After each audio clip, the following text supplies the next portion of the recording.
Welcome, fellow wanderer of the wasteland, to the complete chronicle of humanity's greatest experiment in survival and sacrifice. Tonight, we journey through every vault that Vault-Tec ever conceived, from the gleaming control facilities to the most twisted laboratories of human suffering. We'll explore the stories of those who sought shelter beneath the earth, only to discover that the real monsters weren't the radiation above, but the experiments that waited in the darkness below.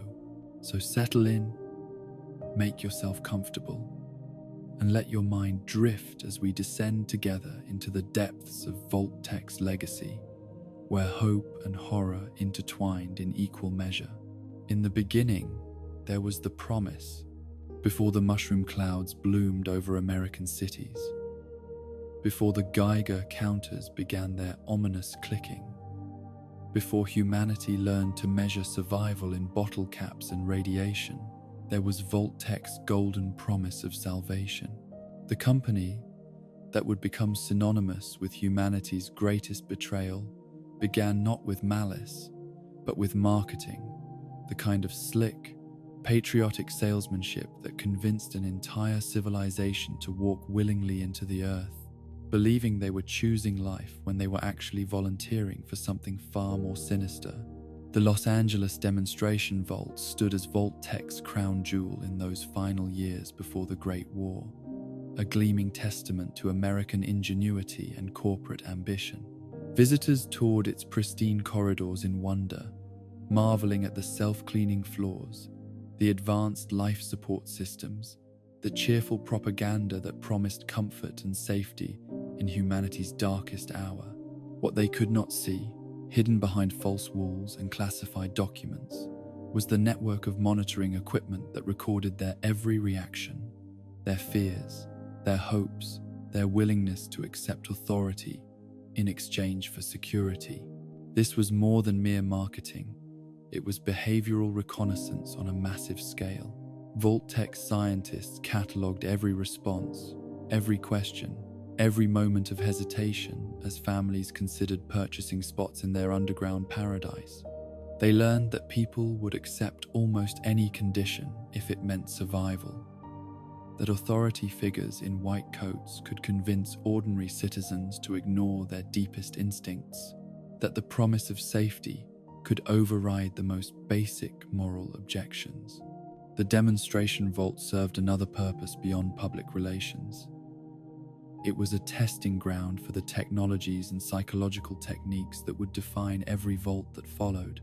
The subliminal messaging systems, the hidden observation chambers, the carefully designed social spaces that encouraged both cooperation and conflict, all were refined in Los Angeles under the guise of showcasing Vault-Tec's benevolent vision for humanity's future. But the real genius of Vault-Tec's deception lay not in any single technology, but in their understanding of human nature itself. They recognized that people desperate for safety would rationalize almost any compromise, that communities under stress would turn to whoever promised certainty, that the fear of death could be transformed into acceptance of conditions that, in normal circumstances, would be considered utterly unacceptable. The company's true relationship with the Enclave remained hidden from the public, buried beneath layers of corporate bureaucracy and government classifications that would not be fully understood until centuries after the bombs fell. But even then, the signs were there for those who knew how to read them. The military consultants who appeared at board meetings, the government contracts that funded research into behavioral modification, the steady migration of Vault-Tec's most ambitious projects away from civilian oversight and into the realm of national security. What emerged from this collaboration was not a salvation program, but a research initiative of unprecedented scope and moral bankruptcy. The vaults would serve as controlled environments for studying human behavior under extreme conditions, with entire communities becoming unwitting test subjects in experiments designed to push the boundaries of psychological, social, and biological endurance. Each vault would contribute data to a growing understanding of how humanity might be shaped, controlled, and ultimately transformed to serve the post-war ambitions of those who survived in positions of power. Vault 8 represented the perfect control group in this grand experiment, a baseline against which all other results could be measured. Unlike its sister facilities, Vault 8 was designed to succeed, to demonstrate what human communities could achieve when Vault-Tech's technology was used as intended rather than perverted for experimental purposes. The irony was intentional. Vault-Tech needed at least some vaults to thrive in order to validate their broader claims about humanity's potential for survival and adaptation. The residents of Vault 8 lived precisely as Vault-Tech's advertisements had promised they would. Their vault opened exactly on schedule, 10 years after the Great War ended, disgorging a community of healthy, educated, and well-equipped survivors into a world ready for reclamation. They carried with them not one but two Garden of Eden creation kits, the terraforming devices that would transform the barren wasteland around their vault into the thriving settlement that would eventually become Vault City. But even this success story carried within it the seeds of Vault-Tech's deeper manipulation. The Garden of Eden creation kit that Vault 8 possessed had been intended for Vault 13, just as the surplus water chips that filled their storage rooms had been meant for Vault 8. This was no bureaucratic error, but a deliberate redistribution of resources designed to create dependencies and conflicts that would generate useful experimental data. Vault City's rapid rise to prominence in Northern California demonstrated both the potential and the peril of Vault-Tech's technology. The settlement became a beacon of pre-war civilization in the post-nuclear wasteland, a place where medical science, advanced agriculture, and stable government provided a standard of living that rivaled anything the old world had achieved. But it also became insular and elitist, convinced of its own superiority over the radiation-scarred communities that surrounded it, displaying the same technological arrogance that had characterized Vault-Tech itself.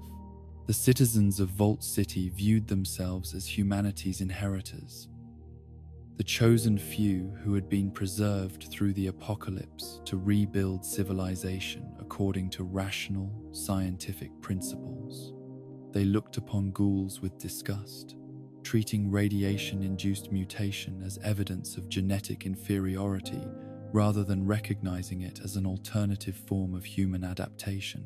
Their interactions with neighboring communities followed patterns that Vault-Tech's behavioral scientists had predicted decades earlier, technological superiority breeding contempt for those deemed less advanced. Vault 13's story began with the same promise of salvation that characterized every Vault-Tech facility, but its true purpose was far more sinister than its residents could possibly have imagined. Designated as one of Vault-Tech's most important control groups, Vault 13 was designed to remain sealed indefinitely, its population serving as a genetic reservoir that could be harvested whenever the Enclave decided the time was right for humanity's post-war renaissance. The Vault's residents lived their entire lives believing they were following standard Vault-Tech protocols, that their extended isolation was necessary for their own protection against the radioactive wasteland above. They developed a rich internal culture, complete with its own traditions, social hierarchies, and religious beliefs centered around the mythology of Vault 13 as humanity's last sanctuary.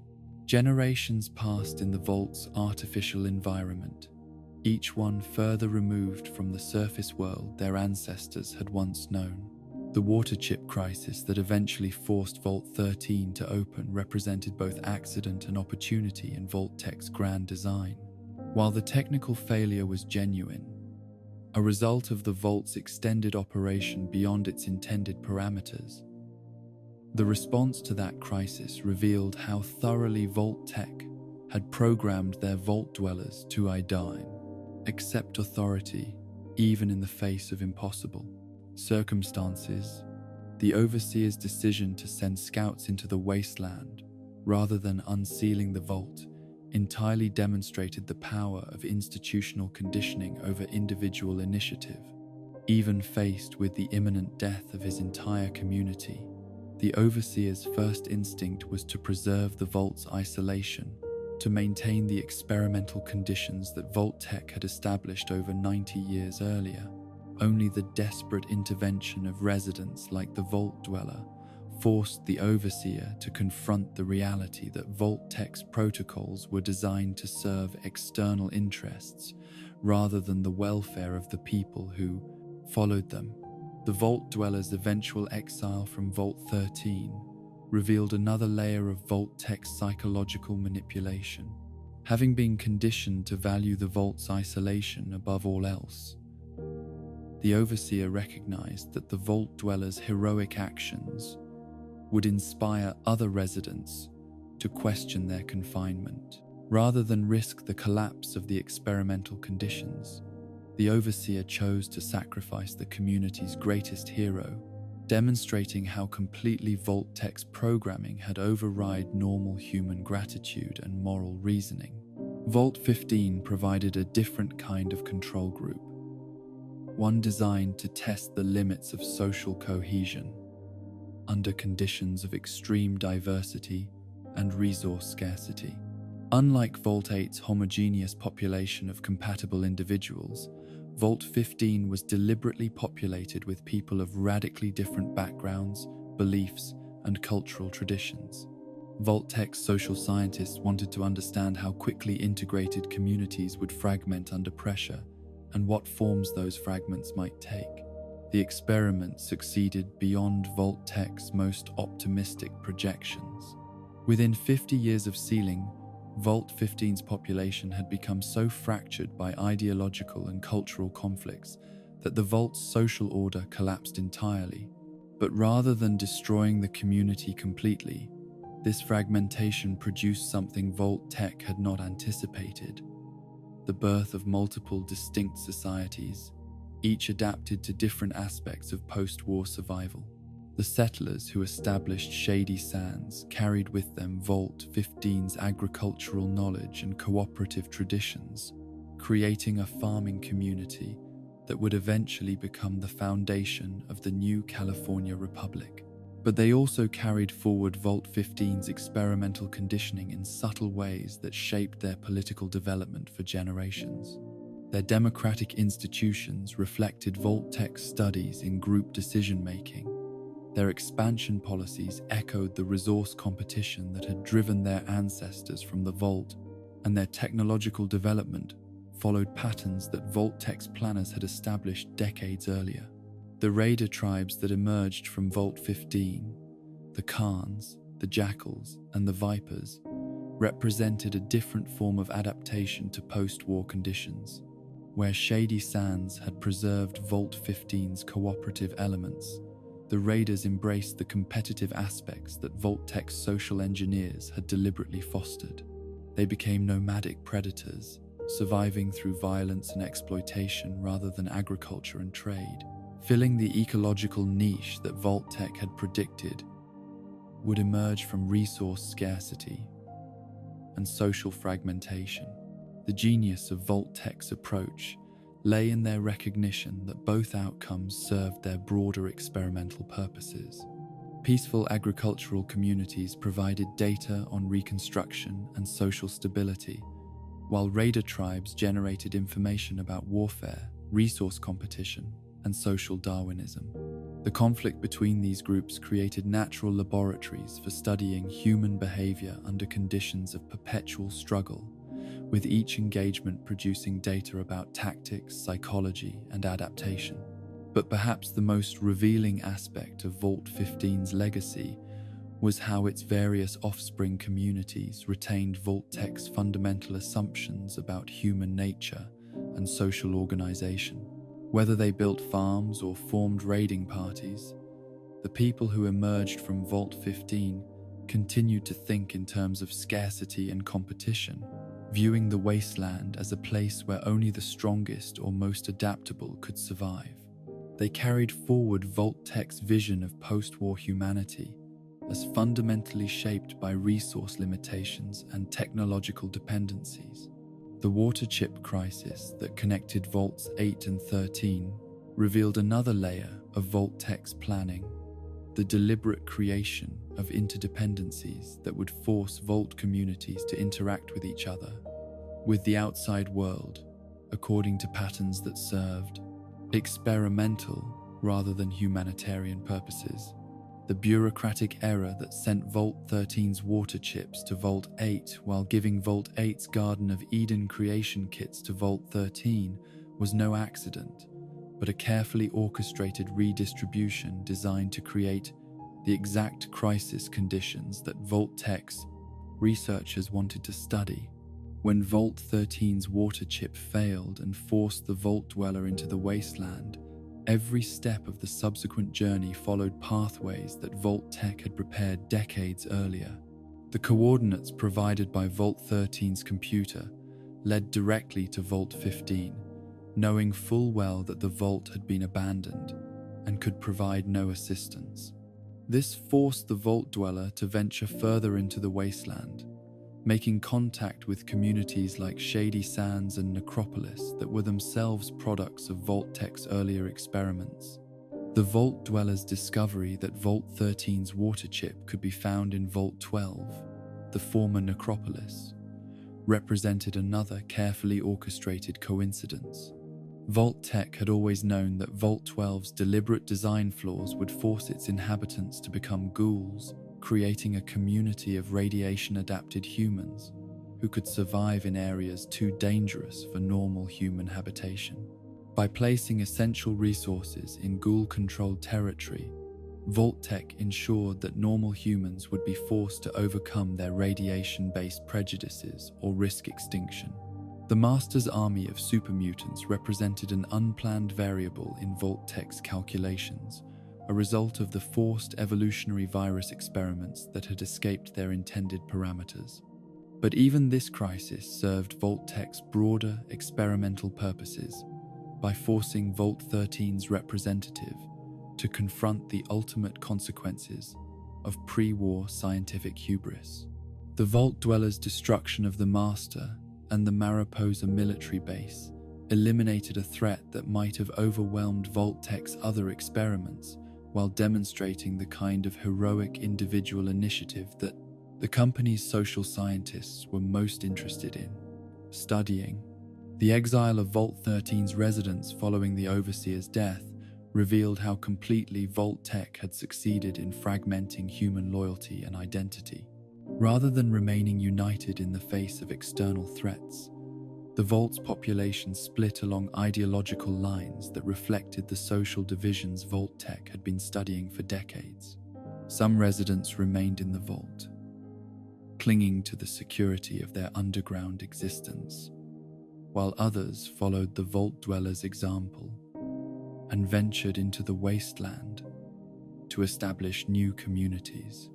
The tribal culture that emerged from this exodus in the village of Arroyo represented yet another adaptation to post-war conditions, one that rejected both Vault-Tech's technological dependence and the wasteland's harsh individualism in favor of a synthesis that drew from pre-war indigenous traditions and post-war survival necessities. But even this apparent rejection of Vault-Tech's influence carried forward many of the company's experimental insights about community organization, resource management, and cultural transmission. The Chosen One's quest to retrieve Vault 13's Garden of Eden creation kit revealed the final layer of Vault-Tech's deception. The Vault had always been intended as a resource depot for the Enclave, its population preserved not for their own benefit, but as genetic material for post-war reconstruction efforts. When the Enclave finally moved to harvest Vault 13's inhabitants, they did so with the same cold efficiency that had characterized Vault-Tech's original design process, treating human beings as experimental subjects whose only value lay in their contribution to predetermined research objectives. The intelligent death claws who briefly occupied Vault 13 after the Enclave's first harvesting operation represented another layer of Vault-Tech's genetic manipulation experiments. These creatures, created through a combination of forced evolutionary virus exposure and selective breeding, demonstrated the company's ultimate ambition, the creation of entirely new forms of life that could serve as alternatives to humanity in the post-nuclear world. That they were ultimately destroyed by the Enclave revealed the fundamental instability of Vault-Tech's vision, its tendency to create problems that required increasingly violent solutions. The interconnected stories of these early vaults established the template that would define every subsequent Vault-Tech facility, communities founded on promises of safety and salvation, designed according to experimental protocols that served external interests, populated by people who trusted in technological solutions to existential problems, and ultimately betrayed by the very system they had believed would protect them. But they also demonstrated humanity's remarkable capacity for adaptation, cooperation, and moral growth even under conditions of extreme manipulation and deception. The success of Vault City, the heroism of the Vault Dweller, the resilience of Shady Sands, and the cultural innovation of Arroyo all testified to qualities in human nature that Vault-Tech had underestimated or ignored entirely. Their experiments had been designed to study how people would behave under conditions of scarcity, isolation, and technological dependence, but they had failed to account for the possibility that people might transcend those limitations through compassion, creativity, and moral courage. Yet even these triumphs carried within them the seeds of future conflicts and compromises that would shape the post-war world for generations to come. The new California Republic's expansion and the Brotherhood of Steel's technological hoarding, the NCR's bureaucratic inefficiency, and Vault City's elitist isolationism, all reflected patterns of behavior that Vault-Tech's experiments had established or reinforced. The company's legacy lived on not just in the abandoned vaults scattered across the wasteland, but in the social and psychological structures that continued to shape how survivors understood themselves and their relationships with others. The foundation of control that Vault-Tech established through these early experiments would echo through every subsequent vault, every post-war community, and every individual who had to choose between security and freedom in the harsh new world that emerged from the atomic fire. Their blueprint of deception had been tested and refined, proven effective at manipulating human behavior on scales ranging from individual psychology to entire civilizations. The horrors that would unfold in Vault-Tech's more extreme facilities all trace their origins back to these seemingly successful early experiments, where the company learned that people would accept almost any compromise if it was packaged as salvation and administered by figures who projected authority and expertise. In the end, the early vaults succeeded not because Vault-Tech's vision was correct, but because the human capacity for adaptation and moral growth proved stronger than the company's psychological manipulation and social engineering.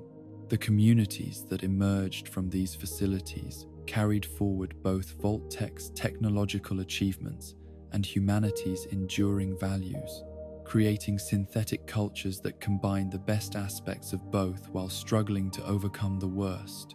Their stories became legends that inspired future generations of wasteland survivors, proving that even the most sophisticated systems of control could be overcome by ordinary people who refused to surrender their fundamental humanity to the false promises of technological salvation.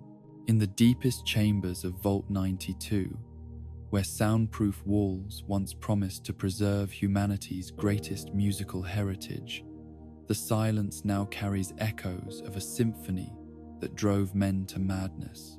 This was not the gentle madness of artistic passion, but the calculated insanity of scientific experimentation, where the very frequencies that had once inspired joy and creativity were transformed into weapons that carved channels of violence directly into the human brain. The musicians who descended into Vault 92 believed they were joining an elite preservation society, a sanctuary where the world's most talented artists would wait out the nuclear holocaust while maintaining the cultural traditions that made civilization worth saving.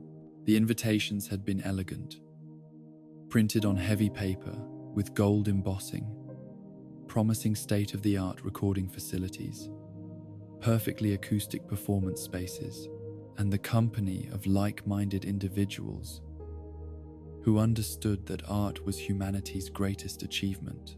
What they found instead was a laboratory disguised as a conservatory, where every note they played was monitored, recorded, and analyzed not for its artistic merit but for its psychological impact. The Vault's advanced sound equipment, which they had assumed existed to capture their performances for posterity, was actually designed to manipulate those same sounds in ways that would bypass conscious awareness and implant suggestions directly into the unconscious mind. Dr. Richard Rubin, the Vault's overseer, presented himself as a fellow music lover, a man who understood the sacred responsibility of preserving human culture through the dark ages that lay ahead. He spoke eloquently about the power of music to heal wounded spirits, to unite divided peoples, and to carry forward the best impulses of the human heart. His residents trusted him completely, believing that his scientific background would help them understand how music affected the human psyche in ways that could benefit all of humanity. But Rubin's true allegiance was not to music, but to Vault-Tech's experimental protocols. And his understanding of psychology served purposes that his residents could never have imagined. The Vault's computer systems, hidden behind false walls and disguised as standard life support equipment, were recording every conversation, mapping every social relationship, and tracking every emotional response with the precision of a behavioral laboratory. The White Noise Mind Suggestion Combat Experimentation Program represented the culmination of decades of research into subliminal manipulation and psychological warfare. Vault-Tech scientists had discovered that certain ultra-low frequencies, when mixed with ambient sound at specific modulation rates, could bypass the conscious mind's natural defenses and implant suggestions directly into the brain's emotional centers. Music, with its complex harmonic structures and emotional associations, provided the perfect carrier wave for this invisible invasion of human consciousness. The early experiments seemed almost innocent, focusing on simple behavioral modifications that appeared to benefit the Vault's community. Musicians found themselves more cooperative during group rehearsals, more willing to compromise on creative differences, more inclined to follow the guidance of their conductors and section leaders. These changes were subtle enough to seem like natural social adaptation, the kind of behavioral evolution that any isolated community might experience as it learned to function harmoniously. Professor John Malleus, Vault 92's head of research, initially celebrated these results as evidence that music could indeed serve therapeutic purposes in high-stress environments. His reports to Rubin described improved group dynamics, reduced interpersonal conflicts, and enhanced creative productivity that seemed to validate Vault-Tech's claims about the psychological benefits of their experimental program. But Malleus was not aware of the full scope of Rubin's activities, did not know that the overseer was extending the white noise experiments beyond the controlled conditions of the recording studios and into the Vault's living quarters, dining areas, and even private bedrooms.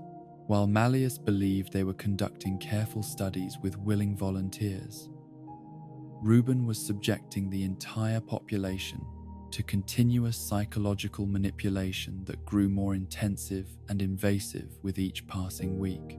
The first signs of serious trouble appeared when musicians began reporting strange auditory hallucinations during their practice sessions. Violinists heard phantom melodies that seemed to emanate from their instruments, Pianists found their fingers moving to compositions they had never learned, and singers discovered words forming in their throats that they did not remember choosing. These phenomena were initially dismissed as stress responses or creative inspiration, but they grew more frequent and more disturbing as the weeks passed. Helena, the Vault's premier violinist, began experiencing episodes where she would find herself playing complex pieces she had never seen before, her fingers moving with perfect precision across sequences that should have been impossible for her to execute. When she tried to stop playing, she discovered that her hands would not obey her conscious commands, continuing to perform as if controlled by some external force that had taken residence in her nervous system. The recording supervisor, Parker, documented these incidents with clinical detachment, noting that the affected musicians were producing technically superior performances during their episodes of apparent possession. His reports to Rubin described these events as breakthrough moments where the subjects had achieved a state of perfect integration between conscious intention and unconscious musical knowledge, exactly the kind of enhancement that Vault-Tech's psychological research was designed to achieve. But Parker's analysis ignored the terror in Helena's eyes as she described feeling like a prisoner in her own body, helpless to resist the commands that seemed to emerge from the very air around her.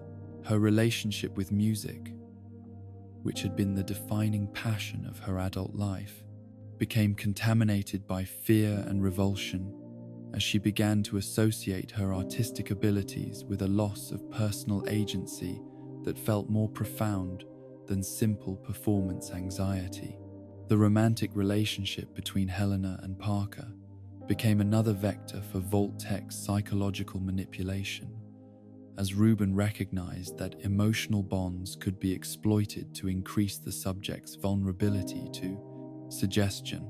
The white noise frequencies were adjusted to enhance feelings of romantic attachment and sexual desire, creating artificial intensities of emotion that bound the couple together, even as their individual personalities began to fragment under the assault of continuous subliminal programming. Other musicians experienced different but equally disturbing symptoms, as Rubin expanded his experiments to test the full range of behavioral modifications that white noise manipulation could achieve. The Vault's drummer began experiencing episodes of uncontrollable aggression, during which he would attack his instruments with such violence that his hands would be bloodied and torn by the end of each session. The choir members found themselves singing lyrics they did not recognize, words that seemed to emerge from collective unconscious sources that none of them could identify or control. Rubin's reports to Vault-Tech headquarters described these developments as promising evidence that the white noise program could achieve precise behavioral modifications that would be valuable for military and civilian applications in the post-war world. His clinical language disguised the horror of what he was observing, reducing human suffering to statistical data about the effectiveness of various frequency combinations and modulation patterns. The introduction of the command phrase, "sanity is not statistical," represented Rubin's attempt to maintain control as his subjects began to resist the psychological programming that was destroying their sense of individual identity. This phrase, borrowed from George Orwell's warnings about totalitarian mind control, was designed to trigger a state of passive compliance whenever the Vault's residents began to question the reality of their experiences. But the command phrase proved inadequate to contain the psychological chaos that Rubin had unleashed throughout Vault 92. The musicians' artistic sensibilities, which had made them particularly responsive to the subtle influences of sound-based manipulation, also made them more aware than ordinary subjects might have been that their thoughts and emotions were being controlled by external forces. Their training in listening for nuance and detecting emotional content in music made them sensitive to the very frequencies that were being used to manipulate them. Subject V920717's psychotic break marked the point where Rubin's experiment transformed from psychological manipulation into mass murder. This individual, whose name was lost to Vault-Tec's dehumanizing classification system, had been a promising young composer before the war, someone whose creative works had shown unusual sensitivity to the emotional dimensions of musical expression. Under the influence of continuous white noise programming, this artistic sensitivity became a pathway for violent impulses that erupted without warning or apparent provocation. The massacre that followed was systematic and thorough, with the affected musician moving through Vault 92's corridors like a programmed assassin whose only mission was the elimination of human life. 3 residents died before 23 gunshots finally brought the killer down, but not before the Vault's entire social structure had been shattered by the recognition that anyone might become a murderer without warning or conscious intention.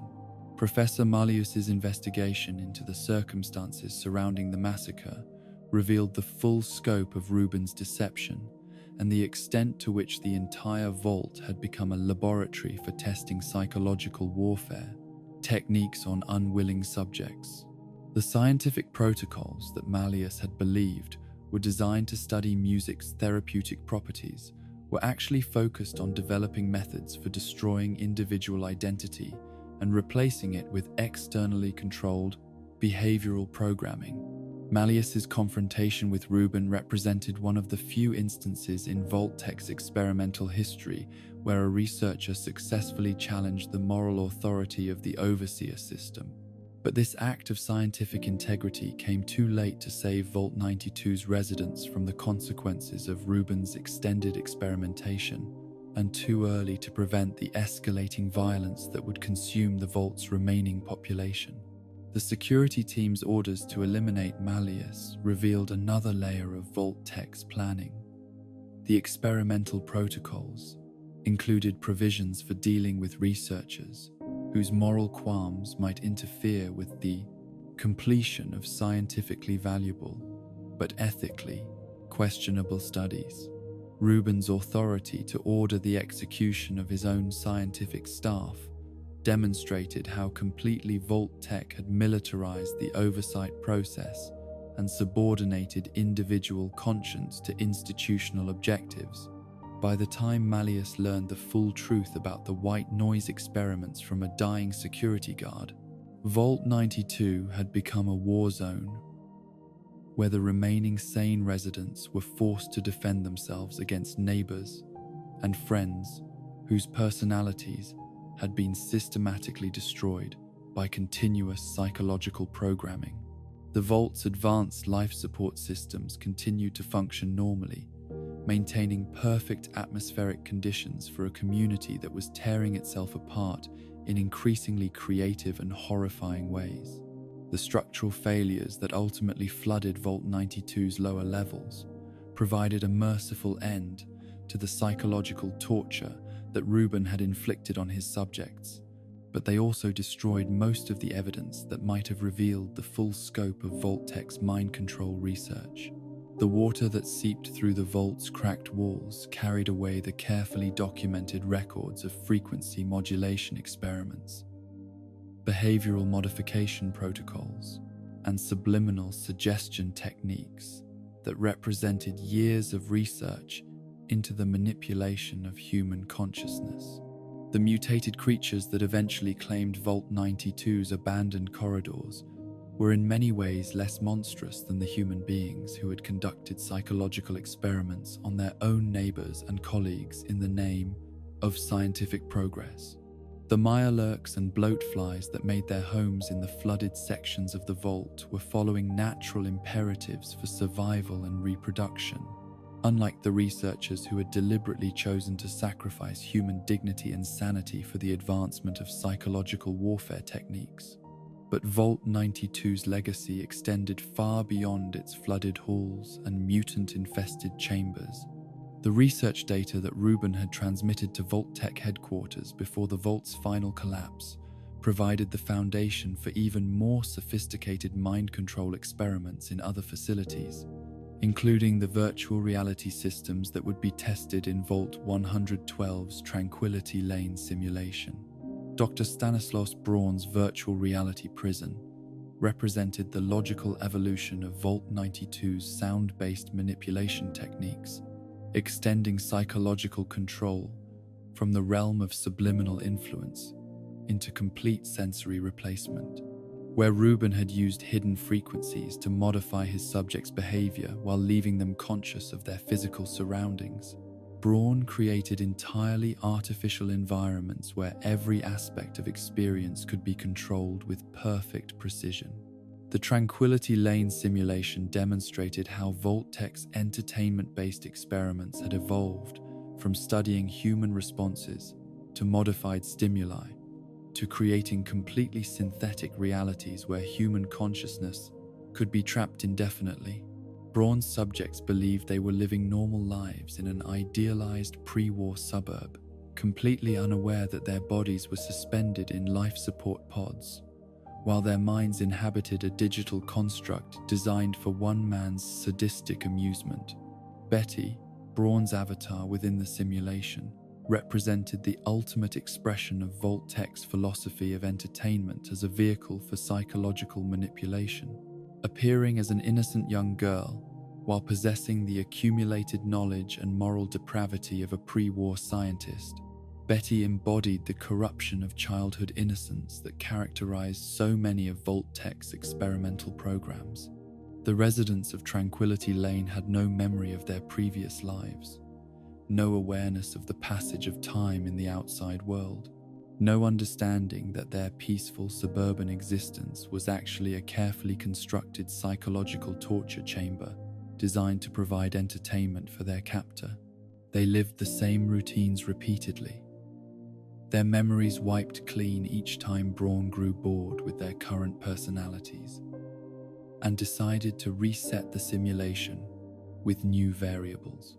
Mrs. Dithers represented the only crack in Braun's perfect system of control, a subject whose life support equipment had malfunctioned in ways that allowed her to retain some awareness of her true situation while remaining trapped within the simulation. Her apparent madness was actually lucidity, her rambling warnings about the nature of their reality dismissed by her neighbors as the delusions of an unstable mind. The fail-safe system that Braun had installed in Tranquility Lane's programming revealed another dimension of Vault-Tech's psychological research, the study of how authority figures would behave when given absolute power over others' existence.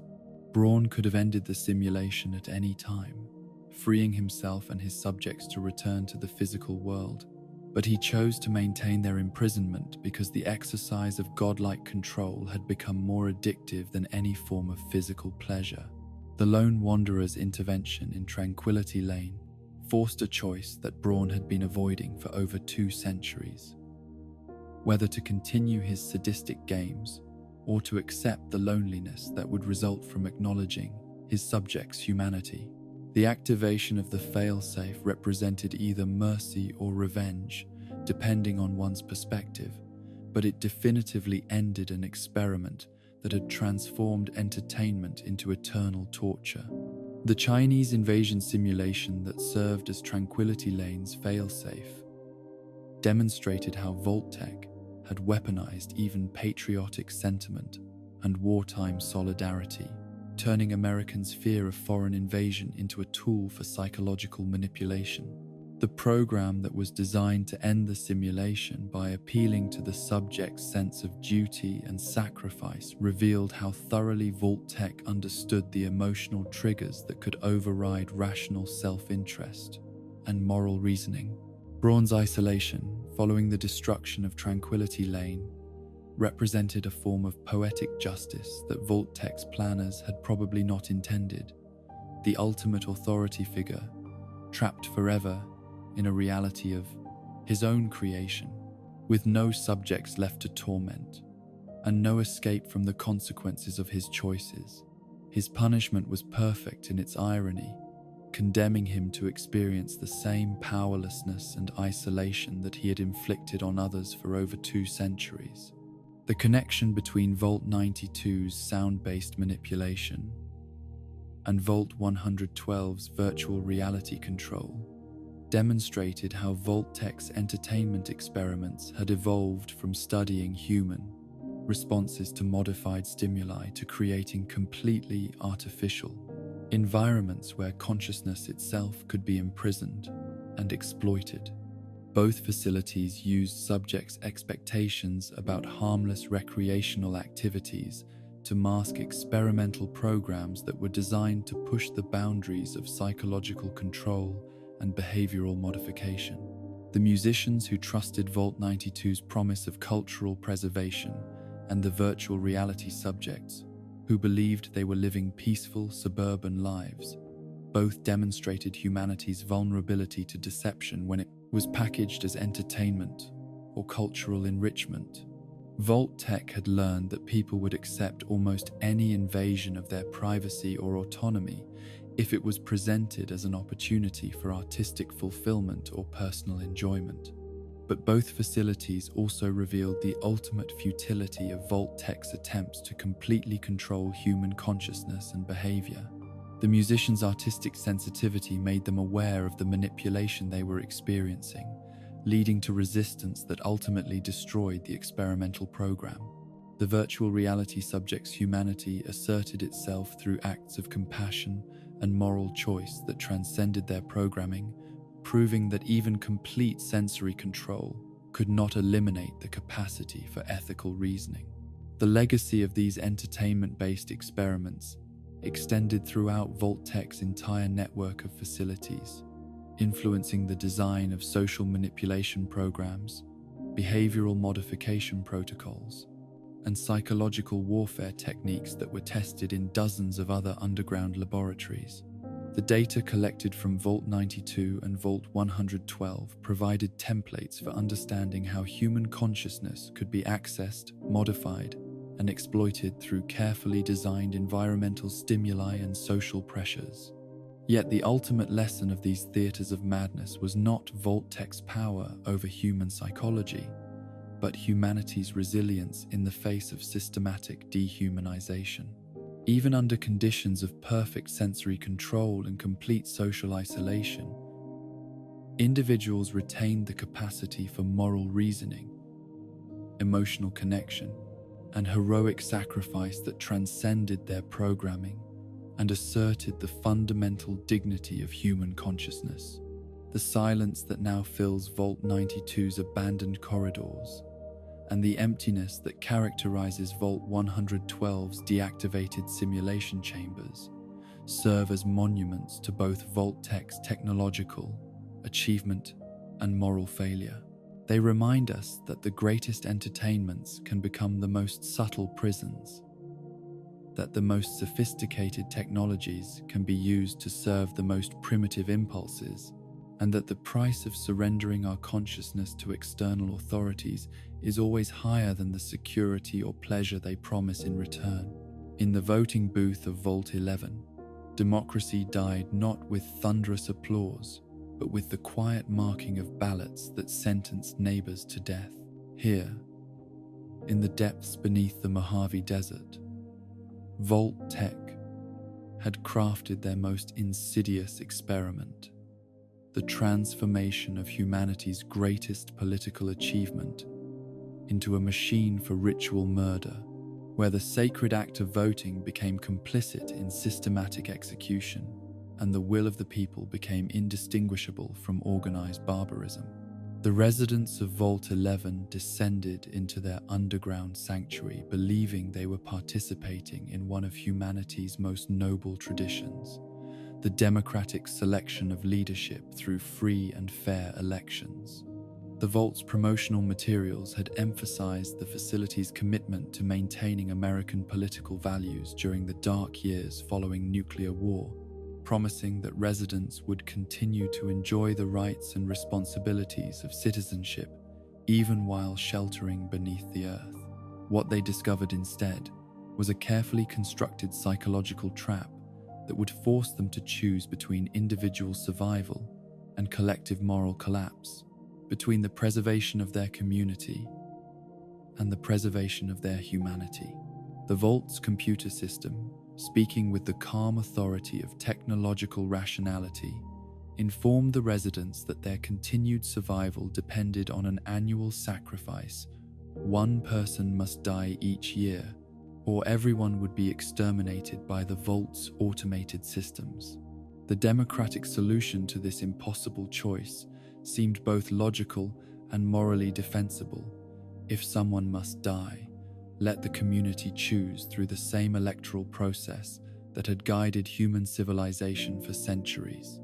The person selected would serve as overseer for 1 year, enjoying the privileges and responsibilities of leadership before fulfilling their ultimate obligation to the community through voluntary execution in the Vault's specially designed sacrifice chamber.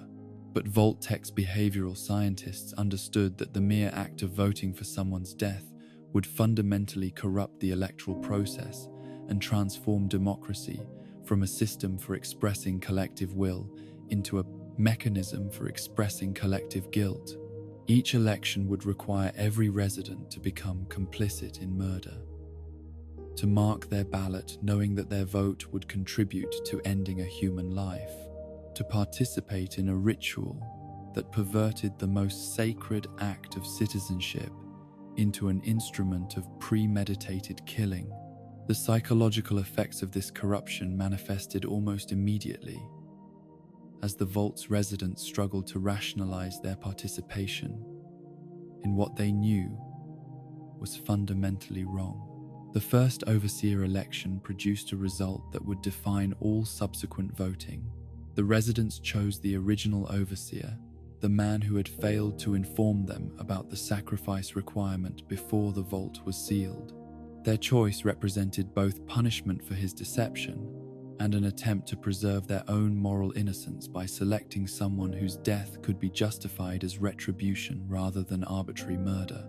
But the execution of the first overseer provided no relief from the moral burden that the residents carried, no sense that justice had been served or that their community had been cleansed of its original sin. Instead, the killing established a precedent that made subsequent murders seem almost routine, each death becoming easier to justify because it was consistent with decisions the community had already made and actions they had already taken. The voting blocks that emerged from Vault 11's perverted electoral system demonstrated how quickly democratic institutions could be transformed into instruments of factional warfare when the stakes involved life and death rather than policy preferences. The justice block, the human dignity block, the divine will block, and the others all claim to represent different philosophical approaches to the terrible choice that confronted the community each year. But their competition served primarily to diffuse responsibility for murder across multiple organizational structures. Each bloc developed elaborate ideological justifications for their voting strategies, creating philosophical frameworks that made the selection of victims seem rational rather than arbitrary, principled rather than pragmatic. The Justice Bloc argued that overseers should be chosen based on their moral failings or past transgressions, transforming the election into a trial where the verdict was always death. The Divine Will Bloc claimed that God would guide their voting decisions, allowing them to avoid personal responsibility for outcomes that were predetermined by supernatural forces beyond human understanding. The Human Dignity Bloc and the Utilitarian Bloc offered competing visions of how the community should evaluate individual lives, with one faction emphasizing the inherent worth of every person, and the other focusing on practical considerations about who could be most easily spared. But despite their apparent philosophical differences, all the blocs shared a fundamental commitment to preserving the system that required them to vote for someone's death each year, rather than challenging the legitimacy of that requirement. The campaign materials produced by each bloc revealed how thoroughly Vault-Tech had succeeded in corrupting the language and imagery of democratic participation. Posters and pamphlets that should have celebrated the candidates' qualifications and policy positions instead focused on reasons why particular individuals deserve to die, with slogans like "I hate Nate Kate" serving as grotesque parodies of traditional electoral enthusiasm. The candidates themselves participated in this corruption by actively campaigning against their own election, creating speeches and advertisements designed to convince their neighbors to vote for someone else instead.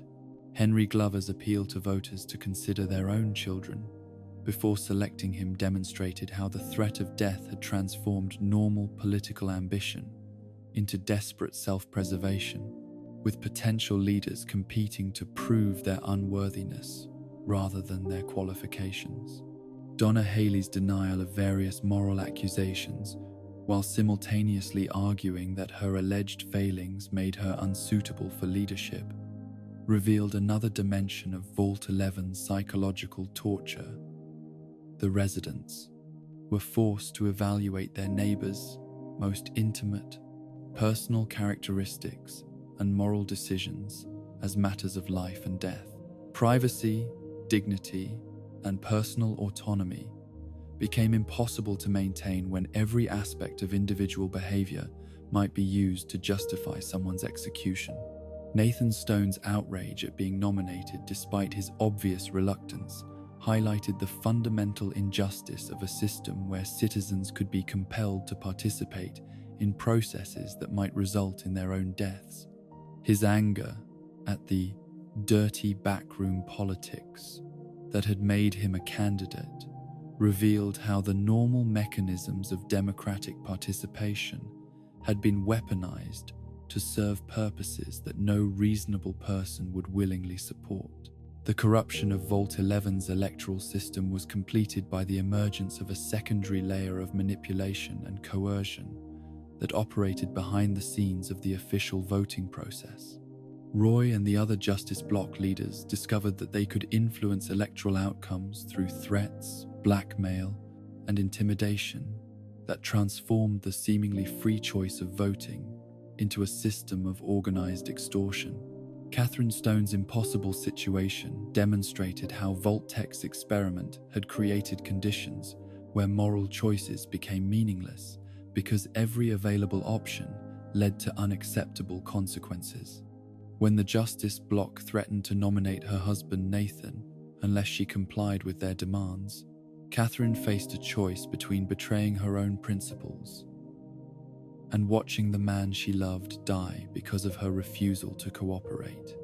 Her decision to murder the Justice Bloc members represented both a breakdown of the Vault's social order and an assertion of individual moral agency against a system designed to make such agency impossible. By killing Roy and his allies, Catherine removed the immediate threat to her husband, while simultaneously destroying the political machinery that had made such threats possible in the first place. Catherine's subsequent election as overseer, made inevitable by her elimination of the alternative power structure, revealed the ultimate futility of Vault-Tech's attempt to create sustainable systems of ritualized murder.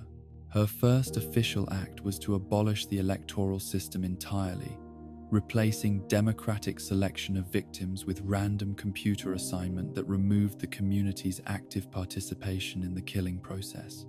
Overseer Order 745 represented Catherine's attempt to preserve what remained of Vault 11's moral foundation by eliminating the community's complicity in murder while maintaining the appearance of compliance with the Vault's deadly requirements.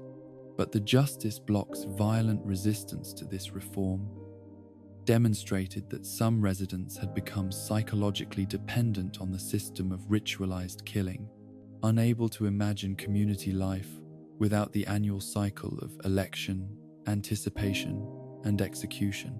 The civil war that followed Catherine's reform destroyed whatever remained of Vault 11's social cohesion and moral authority. The residents who had once united in their shared guilt over participating in democratic murder now turned against each other in conflicts that were more personally vicious and politically chaotic than the systematic killing that had preceded them.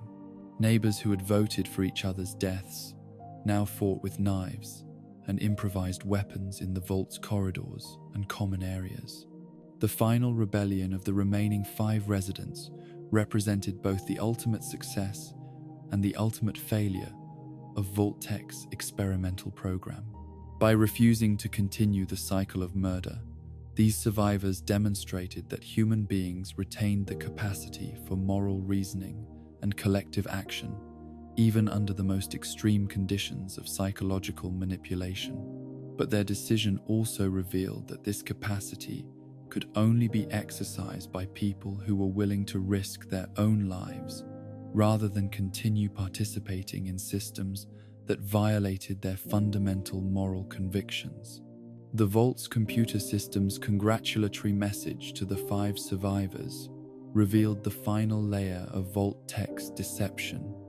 The entire experiment had been designed to test how long it would take for people to refuse participation in ritualized murder, with the community's moral collapse being not an unfortunate side effect, but the primary research objective. The deaths of hundreds of residents over 16 years had generated data about the breaking points of democratic institutions and the psychological mechanisms that could be used to transform ordinary citizens into willing participants in the first and 2A genocide. But even Vault-Tech's researchers had probably not anticipated the tragic end of the 5 survivors, 4 of whom chose suicide, rather than living with the knowledge of their own complicity in the deaths of their neighbors and friends. Their decision to end their own lives represented the ultimate indictment of Vault-Tech's experimental philosophy, the recognition that some forms of survival were worse than death, that preservation of biological existence could not justify the complete destruction of moral identity. The lone survivor, who refused to join the suicide pact, represented the final variable in Vault-Tech's equation, the individual whose psychological resilience or moral flexibility allowed them to continue living despite full awareness of their participation in systematic murder. This person's ultimate fate remained unknown, but their existence proved that Vault-Tech's experiment had succeeded in creating at least one individual who could function normally after experiencing and contributing to the complete moral collapse of their community. Vault-19's experiment in manufactured paranoia represented a different approach to the same fundamental research question. How quickly could social cohesion be destroyed through the systematic manipulation of trust and communication between community members? Where Vault-11 had used the weight of moral responsibility to drive residents apart, Vault-19 employed more subtle techniques of psychological warfare that created suspicion and hostility without requiring overt violence. The segregation of Vault-19's population into red and blue sectors represented the first stage of Vault-Tech's plan to transform neighbors into enemies through the simple expedient of artificial division. By housing residents in separate areas with limited contact between groups, the Vault's designers created conditions where natural human tendency toward in-group loyalty and out-group suspicion could be amplified through controlled exposure to carefully manufactured evidence of the other group's hostile intentions. The dual overseer system that governed Vault-19 provided institutional reinforcement for the artificial divisions that the Vault's architecture had established. By creating parallel power structures that were supposedly equal but practically competitive, Vault-Tech ensured that every policy decision would become a source of potential conflict between the red and blue factions, with each group's leadership having incentives to demonstrate their superiority over their counterparts. The subliminal manipulation techniques employed in Vault-19 were more sophisticated than Vault-92's crude sound-based programming, but served similar purposes of bypassing conscious awareness and implanting suggestions that would influence behavior without the subject's knowledge. The high-pitched noises unusual air currents, and coded light patterns that residents reported were carefully calibrated to create feelings of unease and suspicion that could not be traced to specific sources or rationally explained. The young Vault dwellers' journal entries documenting the strange phenomena that plagued Vault 19 revealed how effectively Vault-Tech's psychological warfare techniques could create paranoid thinking in previously healthy individuals. The noises that seemed to carry hidden messages, the air currents that felt deliberately directed, and the lights that appeared to blink in meaningful patterns all contributed to an atmosphere where every environmental stimulus became potentially threatening, and every unusual occurrence seemed like evidence of deliberate manipulation. The residents' growing conviction that they were being observed and manipulated by unseen forces was both completely accurate and psychologically destabilizing, creating a situation where rational paranoia and irrational fear became indistinguishable from each other. The people who suspected that their thoughts and conversations were being monitored were absolutely correct, but their awareness of surveillance did not provide them with any effective means of resistance or escape. The blame that each faction directed toward the other for the Vault's increasingly oppressive atmosphere demonstrated how effectively Vault-Tech had engineered a self-perpetuating cycle of mistrust and retaliation. The Red Sector residents, who blamed the Blue Sector for sabotaging their life support systems, were responding to real problems with logical suspect, but their suspicions had been deliberately cultivated by Vault-Tech's experimental program rather than arising from actual Blue Sector hostility. The accusations that residents from both sectors made against the Vault's doctor revealed another dimension of Vault-Tech's manipulation strategy, the targeting of authority figures and helping professionals whose roles made them natural focuses for community trust and dependency.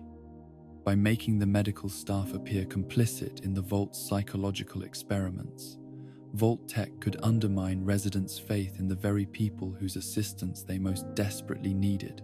The doctor's patient notes documenting increasing rates of psychosis and aggressive behavior among both Red and Blue Sector residents provided clinical confirmation of Vault-Tech's success in destroying the mental health and social cohesion of Vault 19's population. But these records also demonstrated the medical professionals' growing awareness that the psychological problems affecting the Vault were not naturally occurring mental illnesses, but the results of deliberate environmental manipulation. The ultimate abandonment of Vault 19 by its original residents represented both the success and the failure of Vault-Tech's Paranoia experiment. The researchers had succeeded in creating levels of mistrust and hostility that made normal community life impossible, forcing the Vault's population to flee into the wasteland, despite the dangers that awaited them on the surface. But this exodus also meant that the long-term effects of prolonged paranoid conditioning could not be studied, since the experimental subjects had removed themselves from the controlled environment where their behavior could be monitored and analyzed. The powder gangers who eventually occupied Vault 19 represented a different kind of social experiment, the study of how criminal organizations adapted to underground environments and whether isolation might modify their antisocial behaviors. Samuel Cook and his gang of escaped convicts brought with them patterns of violence and exploitation that were already well established, providing Vault-Tech's automatic monitoring systems with data about criminal behavior under conditions of resource scarcity and social isolation. Vault 34's weapons experiment represented Vault-Tech's most direct exploration of the relationship between armament levels and social stability, testing the hypothesis that access to firearms would either deter violence through mutual deterrence or escalate conflicts through the availability of lethal force. The Vault's residents were provided with an extensive armory that included not only personal weapons, but military-grade equipment that far exceeded any reasonable self-defense requirements. The recreational facilities that Vault 34 offered in exchange for reduced living space demonstrated Vault-Tech's understanding that psychological comfort and social amenities could be used to compensate for overcrowding and resource limitations up to a point, but that physical constraints would eventually override recreational distractions when population density reached critical levels. The overseer's decision to restrict armory access when overcrowding became problematic revealed the inherent contradiction in Vault 34's experimental design. The weapons that were supposed to provide security and stability became threats to order, when the residents who had been promised access to them were denied that access by administrative decree. The riot that followed demonstrated how quickly promises of armed self-defense could transform into demands for armed rebellion when authority figures appeared to violate the community's foundational social contract. The boomers' exodus from Vault 34 and their subsequent establishment at Nellis Air Force Base provided an unexpected outcome that Vault-Tech's planners had probably not anticipated: the creation of a highly militarized but socially cohesive community that used their weapons training and equipment stockpiles to establish a defensible territory in the post-war wasteland. Rather than destroying social bonds through violence, the shared experience of armed conflict had strengthened the group's internal unity while making them suspicious of all external contact. The reactor failure that ultimately destroyed Vault 34's habitability represented the final consequence of Vault-Tech's decision to prioritize experimental objectives over basic safety and maintenance requirements. The damage caused by internal fighting had compromised essential systems that the Vault's reduced technical staff could not repair, creating a cascading series of failures that made the facility uninhabitable for human beings. The radiation that eventually filled Vault 34's corridors and chambers served as a permanent monument to Vault-Tech's willingness to sacrifice the lives of experimental subjects for the advancement of behavioral research objectives.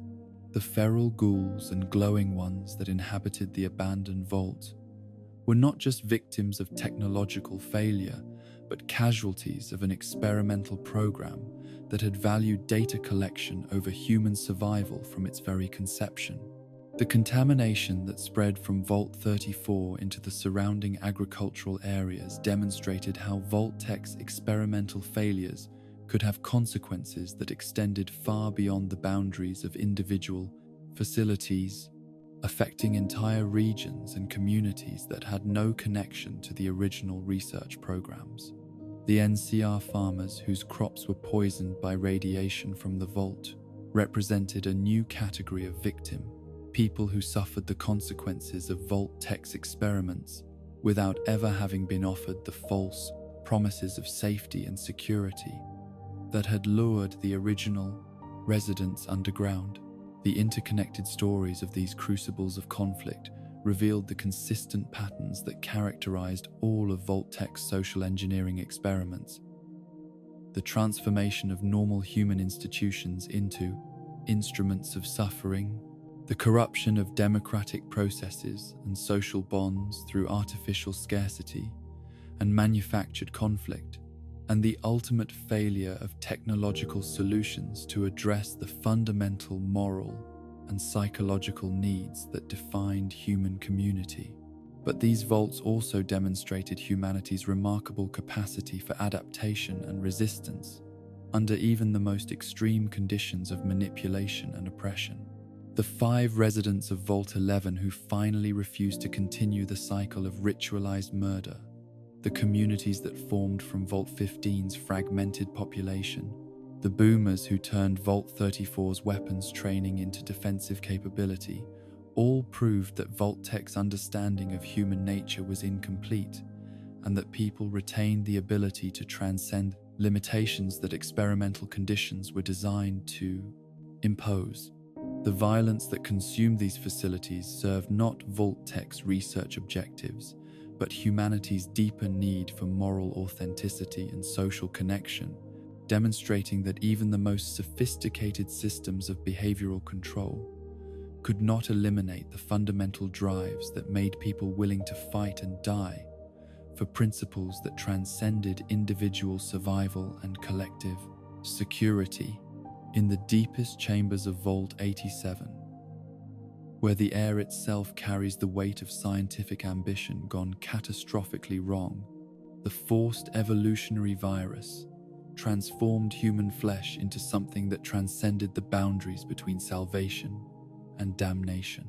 Here, beneath the irradiated wasteland of the capital, Vault Tech's researchers discovered that the line between healing and horror was thinner than the membrane that separated a human cell from the mutated monstrosity it could become with the proper chemical encouragement. Dr. Wayne Merrick arrived at Vault 87 believing he was participating in humanity's greatest medical breakthrough, a research program that would unlock the secrets of cellular regeneration and genetic optimization that could guide the species toward a more perfect form of existence. The forced evolutionary virus represented the culmination of decades of biological research, a compound that could rewrite the fundamental instructions that governed how human tissues developed, aged, and adapted to environmental challenges. The initial test subjects showed promising signs of the virus's potential benefits: enhanced muscle mass, improved resistance to radiation, and cellular regeneration rates that far exceeded normal human parameters. The male subjects developed the kind of physical strength that could enable manual labor in environments too dangerous for unmodified humans, while both male and female subjects demonstrated skin thickness and durability that provided natural armor against the harsh conditions of the post-nuclear world. But Merrick's clinical reports failed to capture the psychological horror that accompanied these physical transformations, the gradual dissolution of human identity that occurred as the virus rewrote not only the subject's cellular structure, but their neurological architecture as well. The enhanced strength came at the cost of cognitive flexibility. The improved radiation resistance was purchased through the sacrifice of emotional nuance, and the cellular regeneration that promised extended lifespans was accompanied by a kind of mental regression that stripped away everything that made consciousness valuable.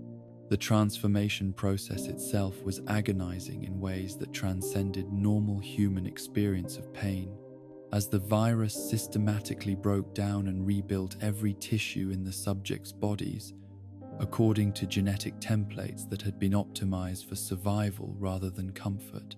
The test subjects' screams echoed through Vault 87's medical wings for days or weeks as their bones lengthened, their muscles expanded, and their nervous systems adapted to controlling bodies that no longer resembled anything recognizably human. Subject after subject emerged from the transformation chambers as something that retained the basic shape of humanity while losing everything that made humanity worth preserving. The super mutants that stumbled from the laboratory tables possessed the memories of their former lives, but lacked the emotional capacity to understand what those memories meant, could recognize familiar faces, but felt no connection to the relationships those faces represented, and retained the ability to use tools and weapons, but lost the moral reasoning that might have guided their application. The asexual state that all subjects achieved represented another dimension of the virus's assault on human identity, eliminating not only the biological capacity for reproduction, but the emotional drives and social bonds that had evolved around reproductive behavior.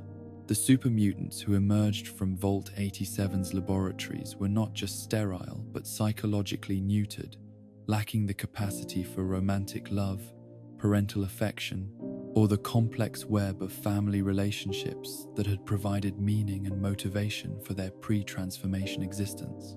Dr. Merrick's growing recognition that his research had produced monsters rather than improvements came too late to save the hundreds of test subjects who had already been fed into the transformation process, but early enough for him to understand the full scope of the moral catastrophe he had helped create.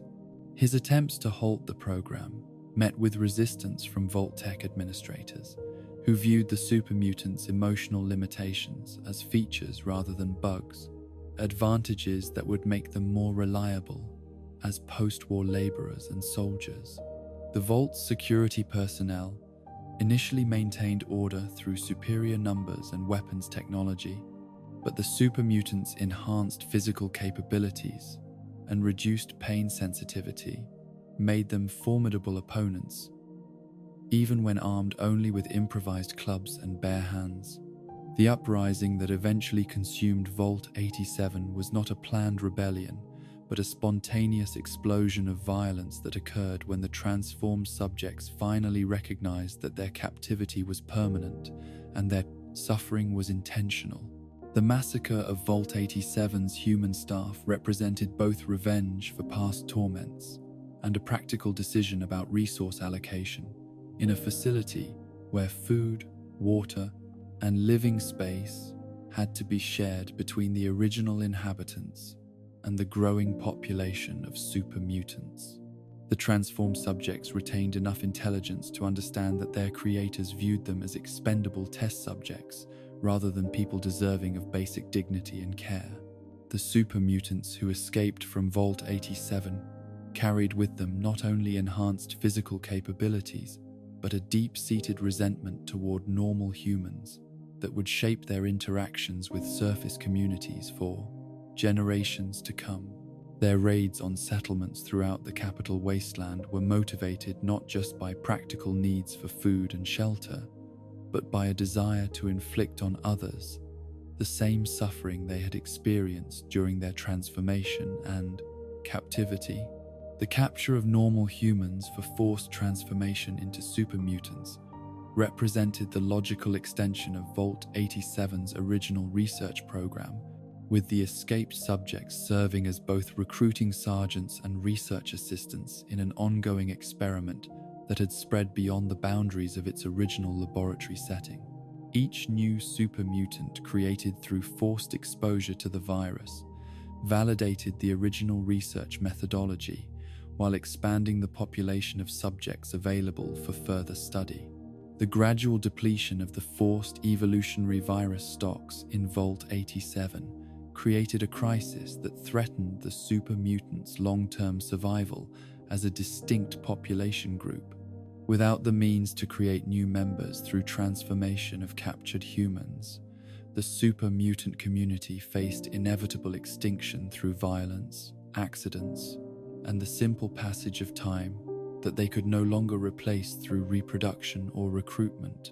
The Brotherhood of Steel's discovery of Vault 87 revealed the facility's role as both the birthplace of the super mutant population and a continuing source of the biological weapons that had made their expansion possible. The Brotherhood's decision to secure the facility and its remaining virus stocks represented recognition that Vault-Tec's biological experiments posed ongoing threats to human communities throughout the wasteland.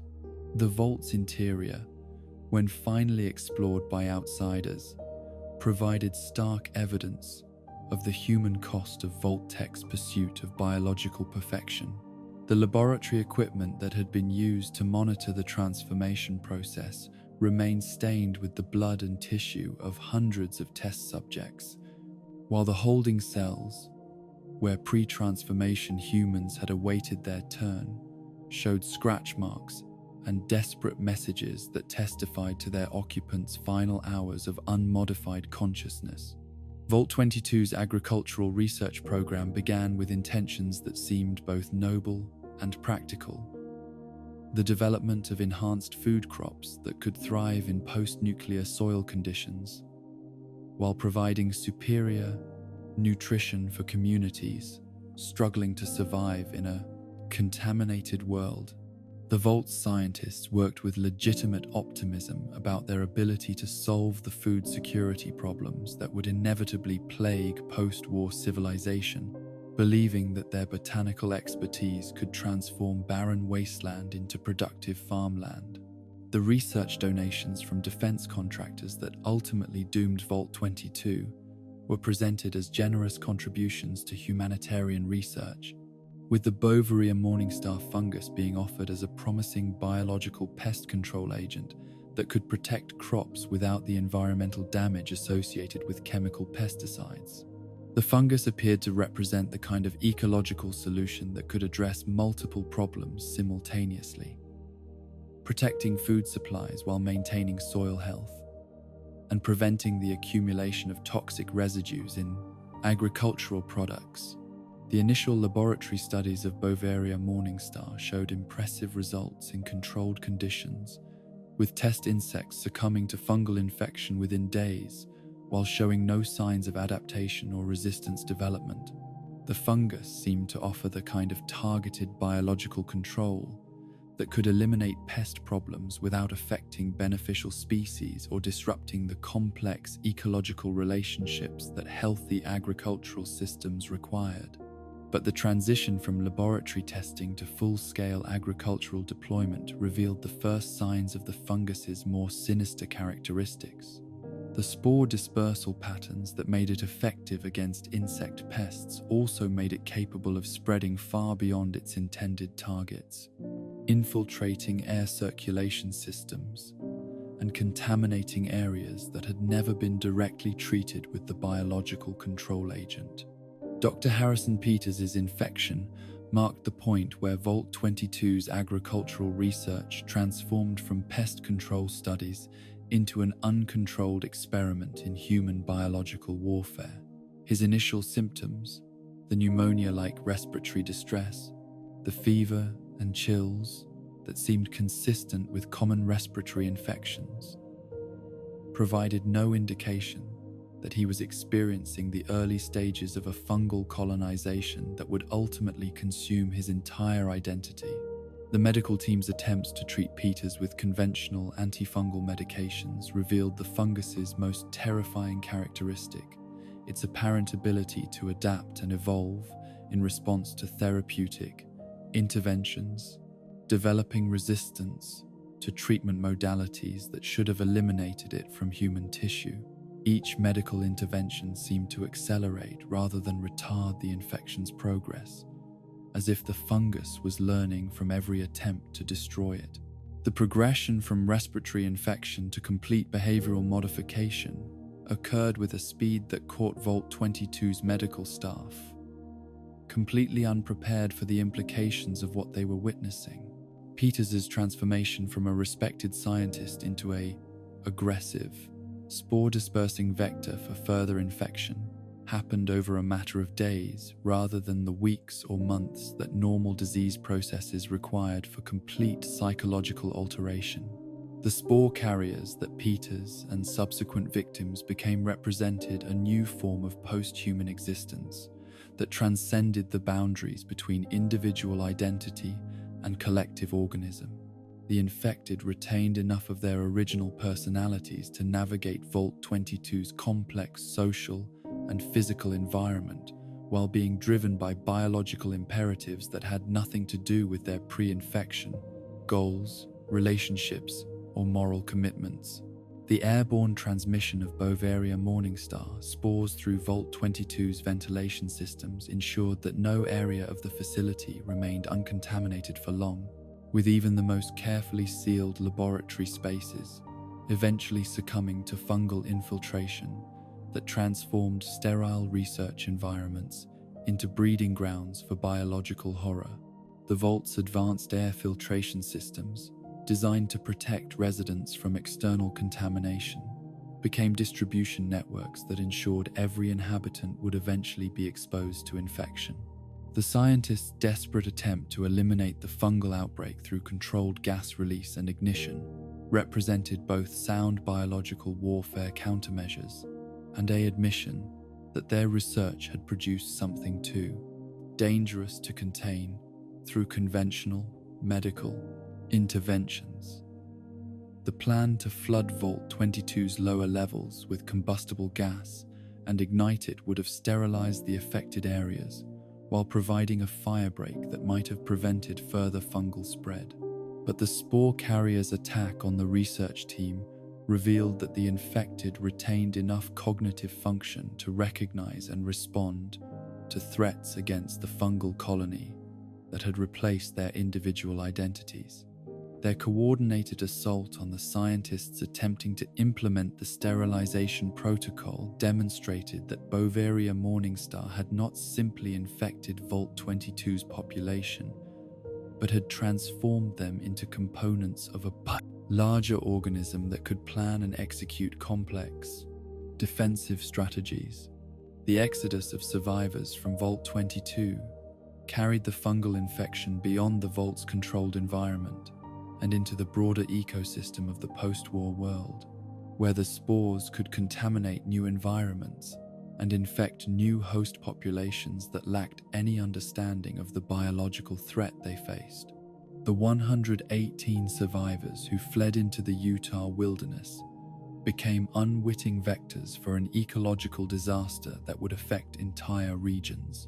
The encounter between Vault 22's survivors and the Mexican refugee community in Zion Canyon represented the collision between two different approaches to post-war survival: the technological optimism that had characterized Vault-Tech's agricultural research and the traditional ecological knowledge that had enabled indigenous communities to thrive in harsh environments for thousands of years. But the fungal infection that the Vault dwellers carried with them contaminated this meeting between old and new approaches to environmental adaptation. The massacre that Vault 22's survivors inflicted on the Mexican families demonstrated how completely the fungal infection had transformed their capacity for moral reasoning and social cooperation. The people who had once been dedicated to solving food security problems for post-war communities had become predators who viewed other human beings primarily as sources of protein, rather than as fellow survivors deserving of compassion and assistance. The cannibalistic behavior that Vault 22's survivors exhibited represented not just a response to immediate hunger, but a fundamental alteration in their relationship with other human beings, with the fungal infection having rewired their neurological systems to view other people as food sources rather than potential community members. Their systematic consumption of the Mexican families revealed how thoroughly Bovaria Morningstar had replaced human social instincts with predatory drives. Randall Clark's 10-month campaign of vengeance against Vault 22's survivors provided a detailed case study in asymmetric warfare between a single determined opponent and a larger but cognitively compromised force. His knowledge of Zion Canyon's terrain and his military training enabled him to systematically eliminate enemies who possessed superior numbers, but lacked the strategic thinking necessary for effective group defense. The spore carrier's persistent coughing, which Clark initially misidentified as tuberculosis, represented the fungus's ongoing reproduction and dispersal activities within their respiratory systems. Each cough released additional spores into the environment, ensuring that even the survivors' eventual deaths would contribute to the spread of Bovaria Morningstar throughout the canyon's ecosystem.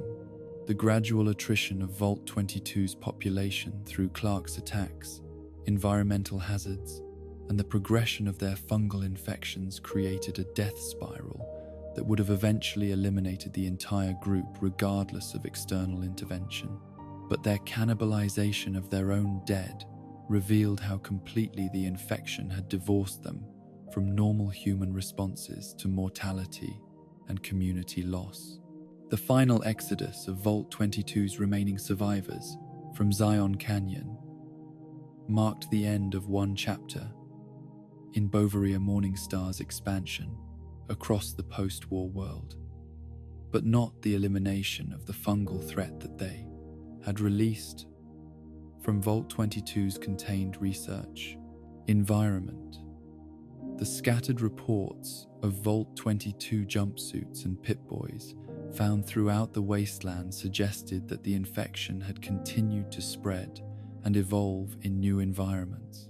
Vault 96's cryogenic preservation of animal specimens represented Vault-Tech's attempt to address the ecological devastation that nuclear war would inevitably cause, with the facility serving as a biological ark that could repopulate barren landscapes with genetically diverse animal populations once radiation levels decreased to survivable ranges.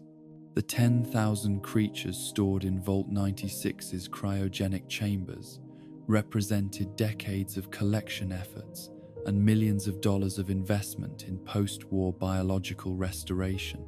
The Vault's public mission of ecological restoration masked a more sinister research agenda focused on studying mutations, creating hybrid organisms, and developing biological weapons that could be deployed against human populations in the post-war environment. The genetic manipulation techniques that were ostensibly being developed to help animals adapt to radioactive conditions were actually being refined for potential use in creating biological agents that could target specific human populations. The 5 human researchers who staffed Vault 96 were chosen not just for their technical expertise, but for their willingness to participate in research that violated every ethical standard that had governed biological research in the pre-war period. Their isolation from external oversight and their dependence on Vault-Tech's supply networks made them vulnerable to pressure to participate in increasingly extreme experiments.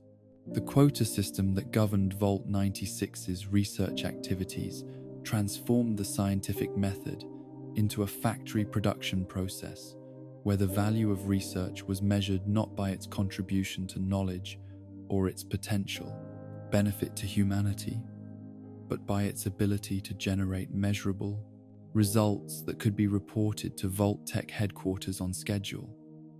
The pressure to meet weekly quotas forced the researchers to prioritize quantity over quality in their experimental design. The mutation abilities that Vault 96's researchers were able to induce in their animal subjects, electrogenesis, venom production, regeneration, camouflage, pyrokinesis, and cryokinesis, represented achievements in genetic manipulation that far exceeded anything that pre-war science had accomplished in controlled laboratory settings. But these abilities came at the cost of the animal's psychological stability and social behavior, transforming them into living weapons rather than viable organisms. Specimen X1's unique DNA provided the key to understanding how Vault 96's researchers had achieved such rapid and dramatic genetic modifications in their test subjects. The unknown origin of this genetic material and its apparent ability to adapt and incorporate characteristics from other organisms suggested that Vault-Tech had access to biological resources that transcended normal terrestrial evolution. Nina's discovery that Specimen X1's DNA could spread to other cell cultures and duplicate their abilities revealed the truly terrifying nature of what Vault 96 was working with, not just a genetic template for enhanced abilities, but a form of biological information that could propagate itself and incorporate new characteristics through contact with other genetic material. The shifting mutation that Nina was studying, the ability for stressed organisms to teleport short distances, represented both the ultimate expression of biological adaptation and its most horrifying failure mode. The creatures that successfully shifted could escape immediate threats, but those whose teleportation calculations were imprecise would fuse with solid matter or other organisms in ways that created nightmarish hybrid entities. Nina's death when the Vault's main computer terminated her for failing to meet her research quotas revealed the ultimate dehumanization that Vault-Tech's experimental programs imposed on their own researchers. The people who had dedicated their lives to advancing biological knowledge were treated as expendable resources whose only value lay in their ability to generate experimental data on schedule. Eric DeMarcus's revelation that he had been working secretly to develop an escape plan for Vault 96's research team demonstrated that even Vault Tech's most dedicated researchers eventually recognized the moral bankruptcy of the experimental programs they were participating in. His virus, designed to shut down the Vault's main computer, represented both technical expertise and moral courage in the face of systematic dehumanization. The superseding protocol, Omega, that sealed Vault 96 and killed all its human inhabitants, revealed Vault Tech's final contingency plan for dealing with research programs that had become too dangerous or ethically compromising to continue. Rather than allowing their researchers to escape and potentially reveal the nature of their experiments, the company chose to eliminate all evidence by murdering the people who had conducted the research. The experimental animals that escaped from Vault 96 following the computer system's shutdown carried with them genetic modifications that would affect the broader ecosystem for generations to come. The Gulpers, whose nearly human hands and disturbingly familiar facial features revealed their connection to the Vault's human experimentation program, represented the most visible evidence of Vault Tech's willingness to blur the boundaries between human and animal genetic material. Edgar Blackburn's later occupation of Vault 96 and his development of enhanced FEV strains demonstrated that Vault Tech's biological research legacy continued to attract scientists who were willing to sacrifice human dignity for the advancement of genetic modification technology. His experiments on kidnapped wastelanders represented the logical continuation of research programs that had always treated human beings as expendable test subjects. The Hellcat Company mercenaries who provided Blackburn with test subjects and security services revealed how Vault Tech's research methodology had influenced post-war criminal organizations, with military contractors adopting the same dehumanization techniques that had characterized the original Vault experiments. Their willingness to participate in medical experiments on unwilling subjects demonstrated that Vault Tech's moral corruption had infected entire professional networks. Vault 75's disguise as Malden Middle School represented Vault Tech's most ambitious attempt to recruit test subjects through educational institutions with the promise of quality schooling, serving as bait for families who wanted to ensure their children's future in an uncertain world. The underground facility that connected to the school provided the perfect cover for a genetic research program that required access to young subjects whose development could be monitored and manipulated over extended periods. The separation of children from their parents during Vault 75's sealing represented the first stage of a psychological conditioning program designed to eliminate family bonds and create subjects who would be completely dependent on Vault Tech's authority figures for emotional support and identity formation.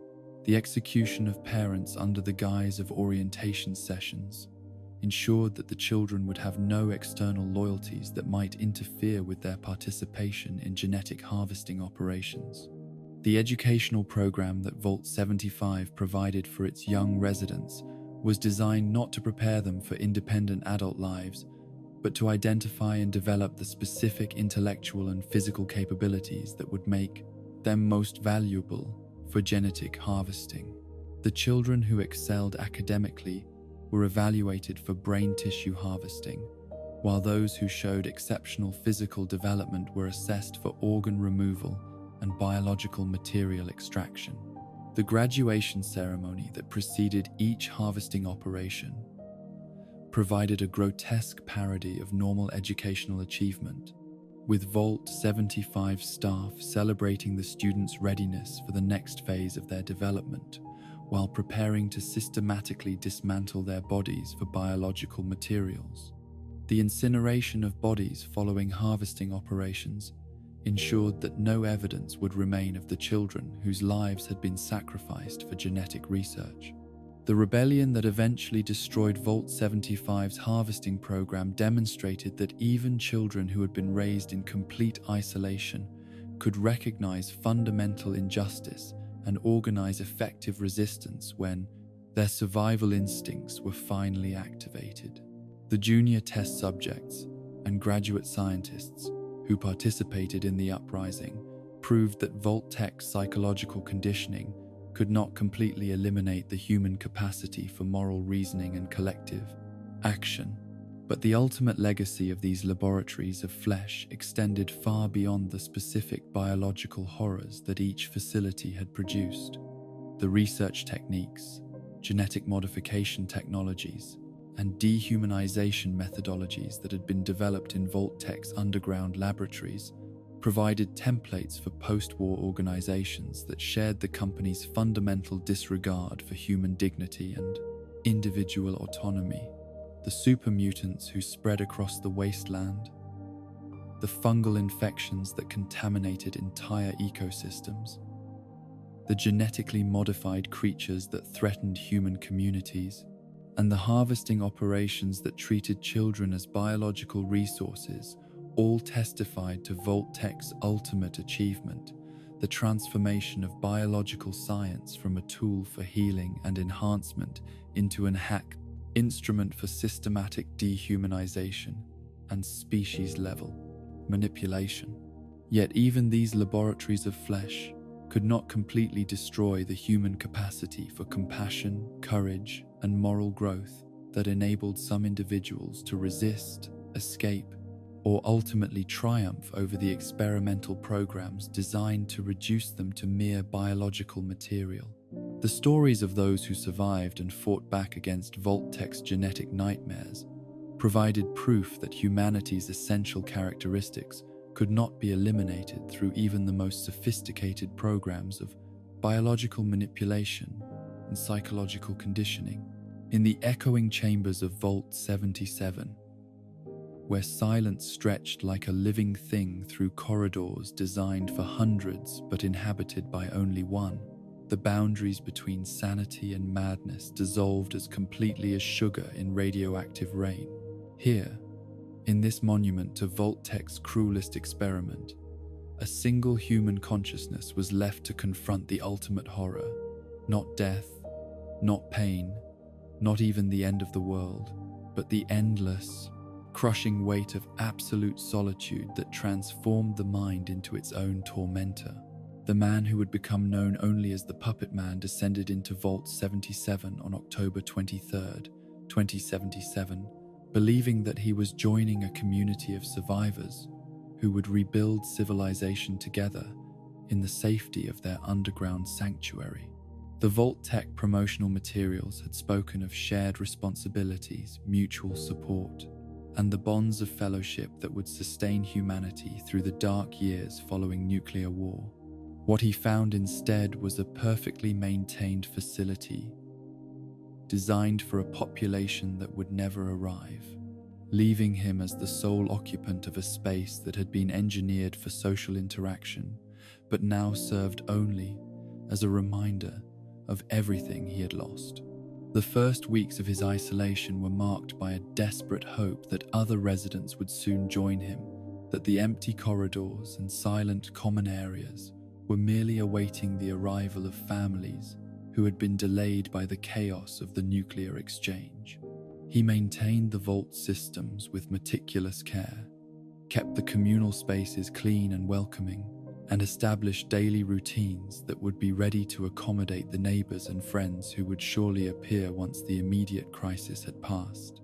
But as days became weeks and weeks became months, the Puppet Man's hope curdled into a different kind of desperate energy, the frantic activity of someone who was beginning to understand that his situation was not temporary but permanent, that he had been chosen not for community membership but for something far more sinister. His requests for assistance, his demands for explanation, his pleas for human contact echoed unanswered through Vault 77's empty halls, creating the first layer of the acoustic torture that would eventually drive him beyond the boundaries of rational thought. The discovery of the puppet crate on February 4th, 2079, marked the beginning of the puppet man's transformation from isolated survivor to fractured consciousness, seeking any form of companionship that could relieve the crushing weight of absolute solitude. The wooden box had been placed in his quarters with no explanation, no accompanying documentation, no acknowledgement from Vault-Tech's monitoring systems that anything unusual had occurred. It simply appeared, like a gift from a universe that had finally recognized his desperate need for some form of social interaction. The puppets themselves were crafted with unusual attention to detail, their faces painted with expressions that seemed to shift depending on the angle of observation and the quality of light. The Vault Boy puppet bore the familiar, cheerful countenance of Vault-Tech's corporate mascot, while the others represented a range of characters, kings and commoners, animals and mythical creatures, children and adults, that could populate an entire theatrical universe if animated by a skilled puppeteer's imagination. The puppet man's initial interactions with these cloth and wood companions were self-consciously playful. Adult games designed to provide temporary distraction from the psychological pressure of extended isolation. He created simple scenarios where the puppets would engage in conversations about daily life in the vault, practical discussions about maintenance schedules, and resource management that maintained the illusion that he was preparing for the eventual arrival of other residents. But the progression from playful interaction to genuine belief in the puppet's independent existence occurred with a speed that revealed how completely isolation had undermined the puppet man's capacity for distinguishing between internal mental activity and external reality. The conversations that had begun as conscious self-entertainment evolved into dialogues where he experienced the puppet's responses as genuinely surprising and autonomous, rather than as projections of his own psychological needs and expectations. The Vault Boy puppet became his primary conversational partner, the repository for all the social interaction that the puppet man's isolated consciousness desperately craved, but could no longer obtain from actual human contact. This cheerful corporate mascot, designed to represent the optimistic spirit of Vault-Tech's vision for post-war survival, was transformed into a confidant, advisor, and eventually accuser whose opinions and judgments carried the full weight of social authority despite originating from the puppet man's own fractured psyche.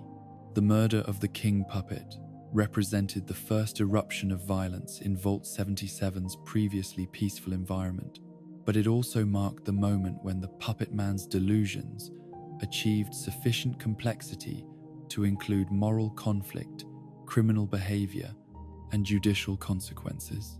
His destruction of one puppet while conversing with another demonstrated that his isolated consciousness had fragmented into multiple perspectives that could experience genuine disagreement and even hostility toward each other. The accusation that followed the king puppet's destruction revealed how completely the puppet man had externalized his own moral reasoning, projecting his capacity for ethical judgment onto the cloth figures that had become the only witnesses to his behavior and the only voices capable of calling him to account for his actions. The Vault Boy puppet's condemnation of the murder forced the puppet man to confront the possibility that his actions had moral consequences, even in a world where no other human beings existed to observe or judge them.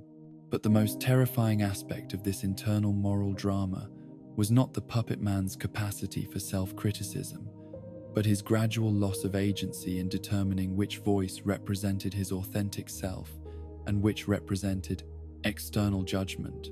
The boundary between his own thoughts and the puppet's apparent consciousness became increasingly blurred until he could no longer distinguish between his internal mental processes and the conversations that seemed to emerge from the cloth figures that surrounded him. The fear of the dog puppet that eventually drove the puppet man from Vault 77 represented the final stage of his psychological deterioration, the point where his fragmented consciousness had created internal threats so vivid and compelling that remaining in the vault's safety seemed less preferable than facing the unknown dangers of the radioactive wasteland. His flight from imaginary violence into actual environmental hazards demonstrated how completely his isolation had inverted normal risk assessment and survival instincts. The jumpsuit that eventually appeared in Paradise Falls, accompanied by stories of a nameless stranger whose very presence unsettled hardened slavers and criminals, suggested that the puppet man's journey through the wasteland had transformed him from a victim of psychological torture into something that transcended normal human categories of identity and behavior. The fear that his empty clothing inspired in people who made their living through violence and intimidation indicated that his isolation had produced changes that went beyond simple mental illness. The one-armed ghoul who claimed to have encountered the puppet man during his wasteland wanderings provided the only first-hand account of what Vault 77's sole resident had become after his escape from absolute Solitude. This radiation-scarred survivor, whose own transformation from human to ghoul had required adaptation to a fundamentally altered existence, described meeting someone whose psychological changes were even more profound and disturbing than the physical mutations that defined ghoul identity. Vault 106's psychoactive drug experiment represented a more systematic approach to the same fundamental research question that Vault 77 had explored through isolation. How quickly and completely could environmental manipulation destroy the human capacity for rational thought and social connection? Where Vault 77 had used solitude as its primary weapon against sanity, Vault 106 employed chemical agents that could bypass conscious awareness and directly attack the neurological structures that supported normal perception and reasoning. Dr. Albert Leris, Vault 106's overseer and the head of Vault Tech's Psychological Research Department, brought to his experimental program a sophisticated understanding of how psychoactive compounds could be used to study consciousness, modify behavior, and explore the boundaries between normal and abnormal mental states. His background in psychiatric research provided him with knowledge of how various chemical agents affected brain function, but it also gave him the clinical detachment necessary to view human suffering as acceptable collateral damage in the pursuit of scientific knowledge. The 10-day preparation period that preceded the release of psychoactive drugs into Vault 106's atmosphere demonstrated the careful planning that characterized Vault Tech's most sophisticated psychological experiments. The Vault's security and medical teams were briefed on the expected effects of the chemical agents without being informed about their true purpose, ensuring that the Vault's residents would receive no warning about the assault on their consciousness that was about to begin. The control sequence 462A that initiated Vault 106's drug experiment was timed to coincide with the residents' daily activities in ways that would maximize the psychological impact of suddenly altered perception and reasoning. The afternoon timing ensured that people would be engaged in routine tasks and social interactions when the chemicals took effect, creating maximum confusion and disorientation as familiar activities became impossible to complete or understand. The residents' initial experience of the psychoactive agents was characterized by subtle alterations in perception and cognition that could easily be dismissed as fatigue, stress, or minor illness, rather than evidence of deliberate chemical manipulation. The gradual onset of more serious symptoms prevented the community from recognizing that they were under systematic attack until the neurological damage had progressed beyond the point where organized resistance might have been possible.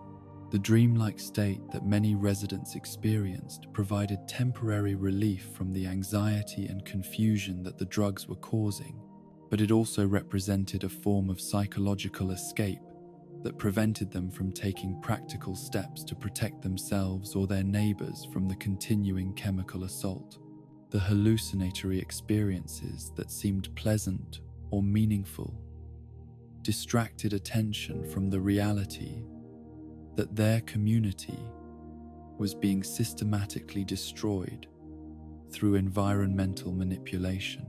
The violent behavior that began to emerge among Vault 106's residents demonstrated how psychoactive drugs could transform ordinary social conflicts into life-threatening confrontations by eliminating the normal psychological inhibitions that prevented disagreements from escalating into physical assault. Neighbors who had lived peacefully together for months suddenly became capable of murderous rage over trivial disputes that would previously have been resolved through conversation or compromise. The security chief's attempts to manage the escalating chaos revealed how quickly Vault 106's social structure collapsed once the chemical agents began affecting the judgment and impulse control of people in leadership positions. The authority figures who should have been organizing protective measures and coordinating medical responses were themselves experiencing cognitive impairment that made effective decision-making impossible. The medical staff's inability to identify or treat the chemical agents affecting Vault 106 demonstrated both the sophisticated nature of the compounds that Vault Tech had developed and the deliberate sabotage of the compounds that Vault Tech had developed.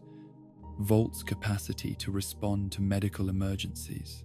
The drugs had been specifically designed to produce symptoms that would be difficult to diagnose and impossible to counteract with the medical resources available in a sealed underground facility.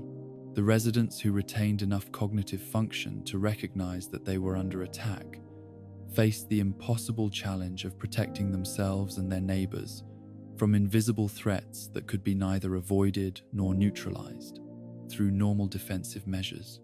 Their awareness that something was fundamentally wrong with their environment provided no practical advantage when the source of the problem could not be identified or eliminated.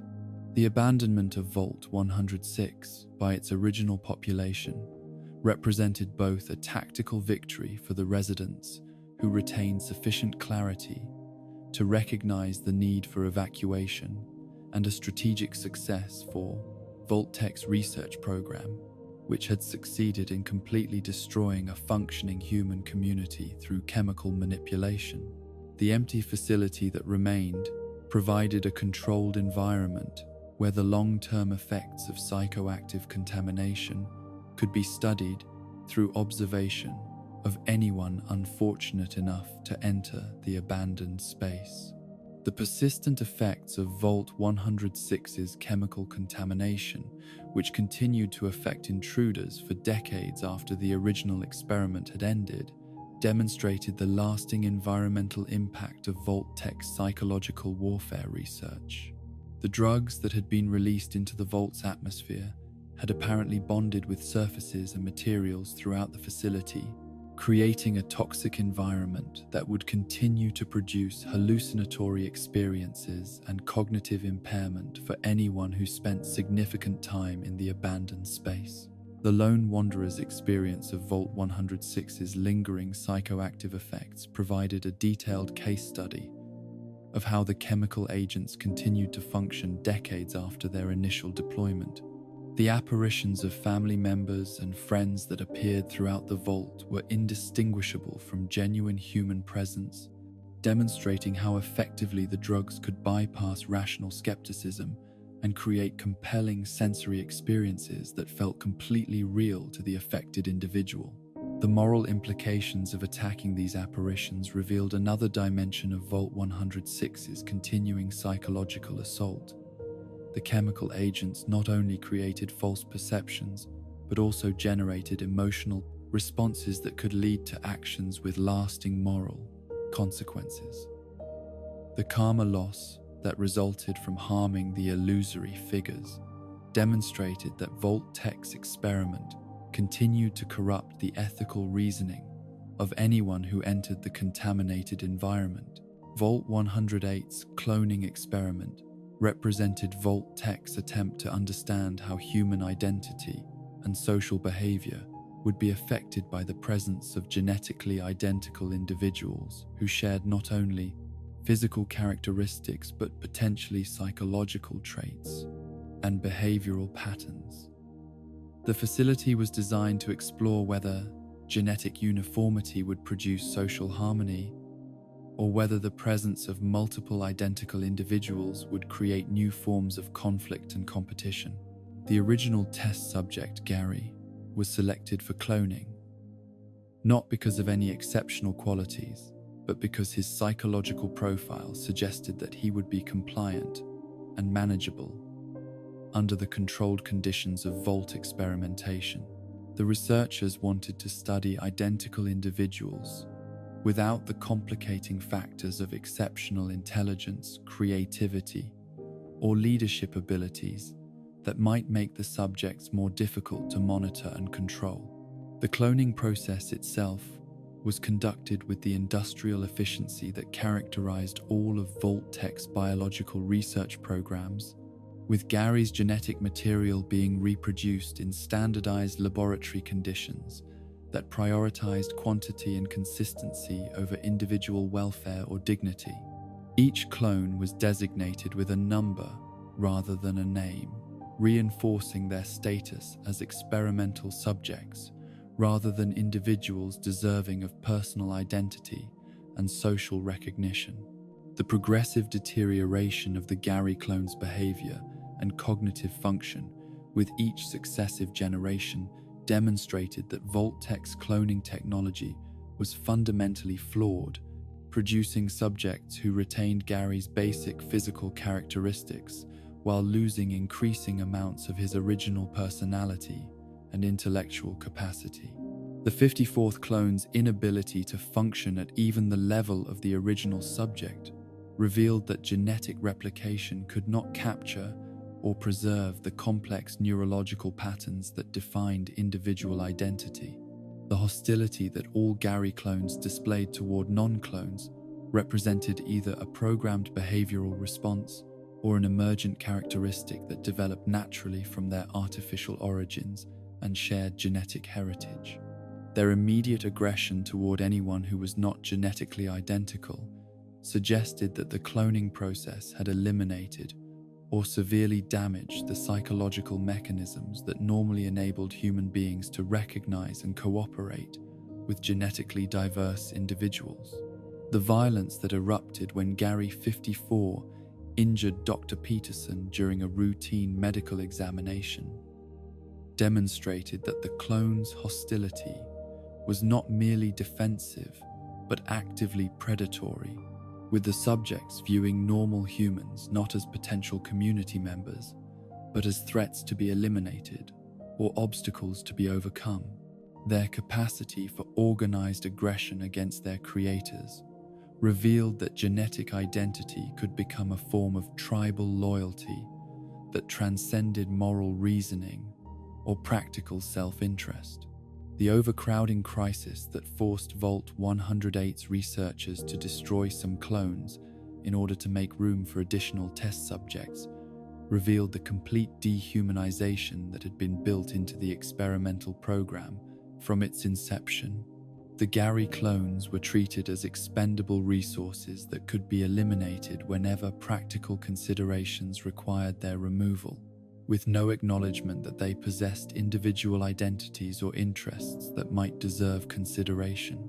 The final Gary clones who survived Vault 108's collapse retained enough of the original subject's personality to engage in basic social interactions and even demonstrate limited emotional responses, but their communication was restricted to variations of Gary's name and simple expressions of distress or protest. Their linguistic limitations suggested that the cloning process had selectively damaged the neurological structures that supported complex communication while preserving basic motor functions and survival instincts. The Gary clone, who was captured by the Brotherhood of Steel outcasts and subjected to medical experimentation, demonstrated that Vault-Tech's dehumanization of cloned subjects had infected other post-war organizations, with military groups adopting the same attitudes toward genetically modified individuals that had characterized the original Vault research programs. The Outcast's willingness to torture Gary 23 for his Pip-Boy access codes revealed how quickly scientific curiosity could become indistinguishable from sadistic cruelty. The death of Gary 23, during the Brotherhood's attempt to forcibly remove his Pip-Boy, provided a stark reminder that the technological devices that had enabled Vault-Tech's monitoring and control of experimental subjects were physically integrated with their users in ways that made separation potentially fatal. The hermetic sealing of the device to Gary's arm represented both a security measure and a form of permanent bondage that could not be broken without killing the subject. The failure of Gary 23's Pip-Boy following his death demonstrated that Vault-Tech had designed their monitoring systems to prevent post-mortem analysis or reverse engineering by ensuring that the devices would become completely non-functional when separated from their living users. This technological safeguard ensured that the company's proprietary research data and surveillance capabilities could not be recovered or replicated by outside parties. The interconnected stories of these engines of isolation revealed the consistent patterns that defined Vault-Tech's psychological research methodology: the systematic destruction of social bonds and individual identity through environmental manipulation, the use of technological solutions to create rather than solve human problems, and the treatment of human consciousness as a resource to be exploited rather than a capacity to be nurtured and protected. But these facilities also demonstrated humanity's remarkable ability to adapt to even the most extreme conditions of psychological assault and social deprivation. The Puppet Man's creation of artificial companionship through inanimate objects, Vault 106's residents' recognition of their need to evacuate a toxic environment, and the Gary clones' retention of basic communication abilities all testified to the persistence of human creativity and survival instincts under conditions designed to eliminate them entirely. The madness that consumed these isolated individuals was not simply a breakdown of normal psychological function, but often represented creative responses to impossible circumstances, adaptive strategies for maintaining some form of consciousness and identity when normal social and environmental supports had been systematically removed. Their stories served as reminders that the boundary between sanity and insanity was often determined by external circumstances rather than internal characteristics, and that the most apparently irrational behaviors might represent the only available responses to fundamentally irrational situations. The legacy of these engines of isolation extended throughout Vault-Tech's experimental network and into the post-war world, where their techniques of psychological manipulation and social destruction continued to influence how individuals and communities understood the relationship between technology, authority, and human dignity. The methods that had been developed for breaking human consciousness in controlled laboratory settings provided templates for post-war organizations that shared Vault-Tech's fundamental belief that individual autonomy and social cooperation were obstacles to be overcome rather than values to be preserved and protected. Yet even the most sophisticated engines of isolation could not completely destroy the human capacity for connection, creativity, and moral reasoning that enabled some individuals to resist, escape, or transcend the psychological prisons that had been constructed around them.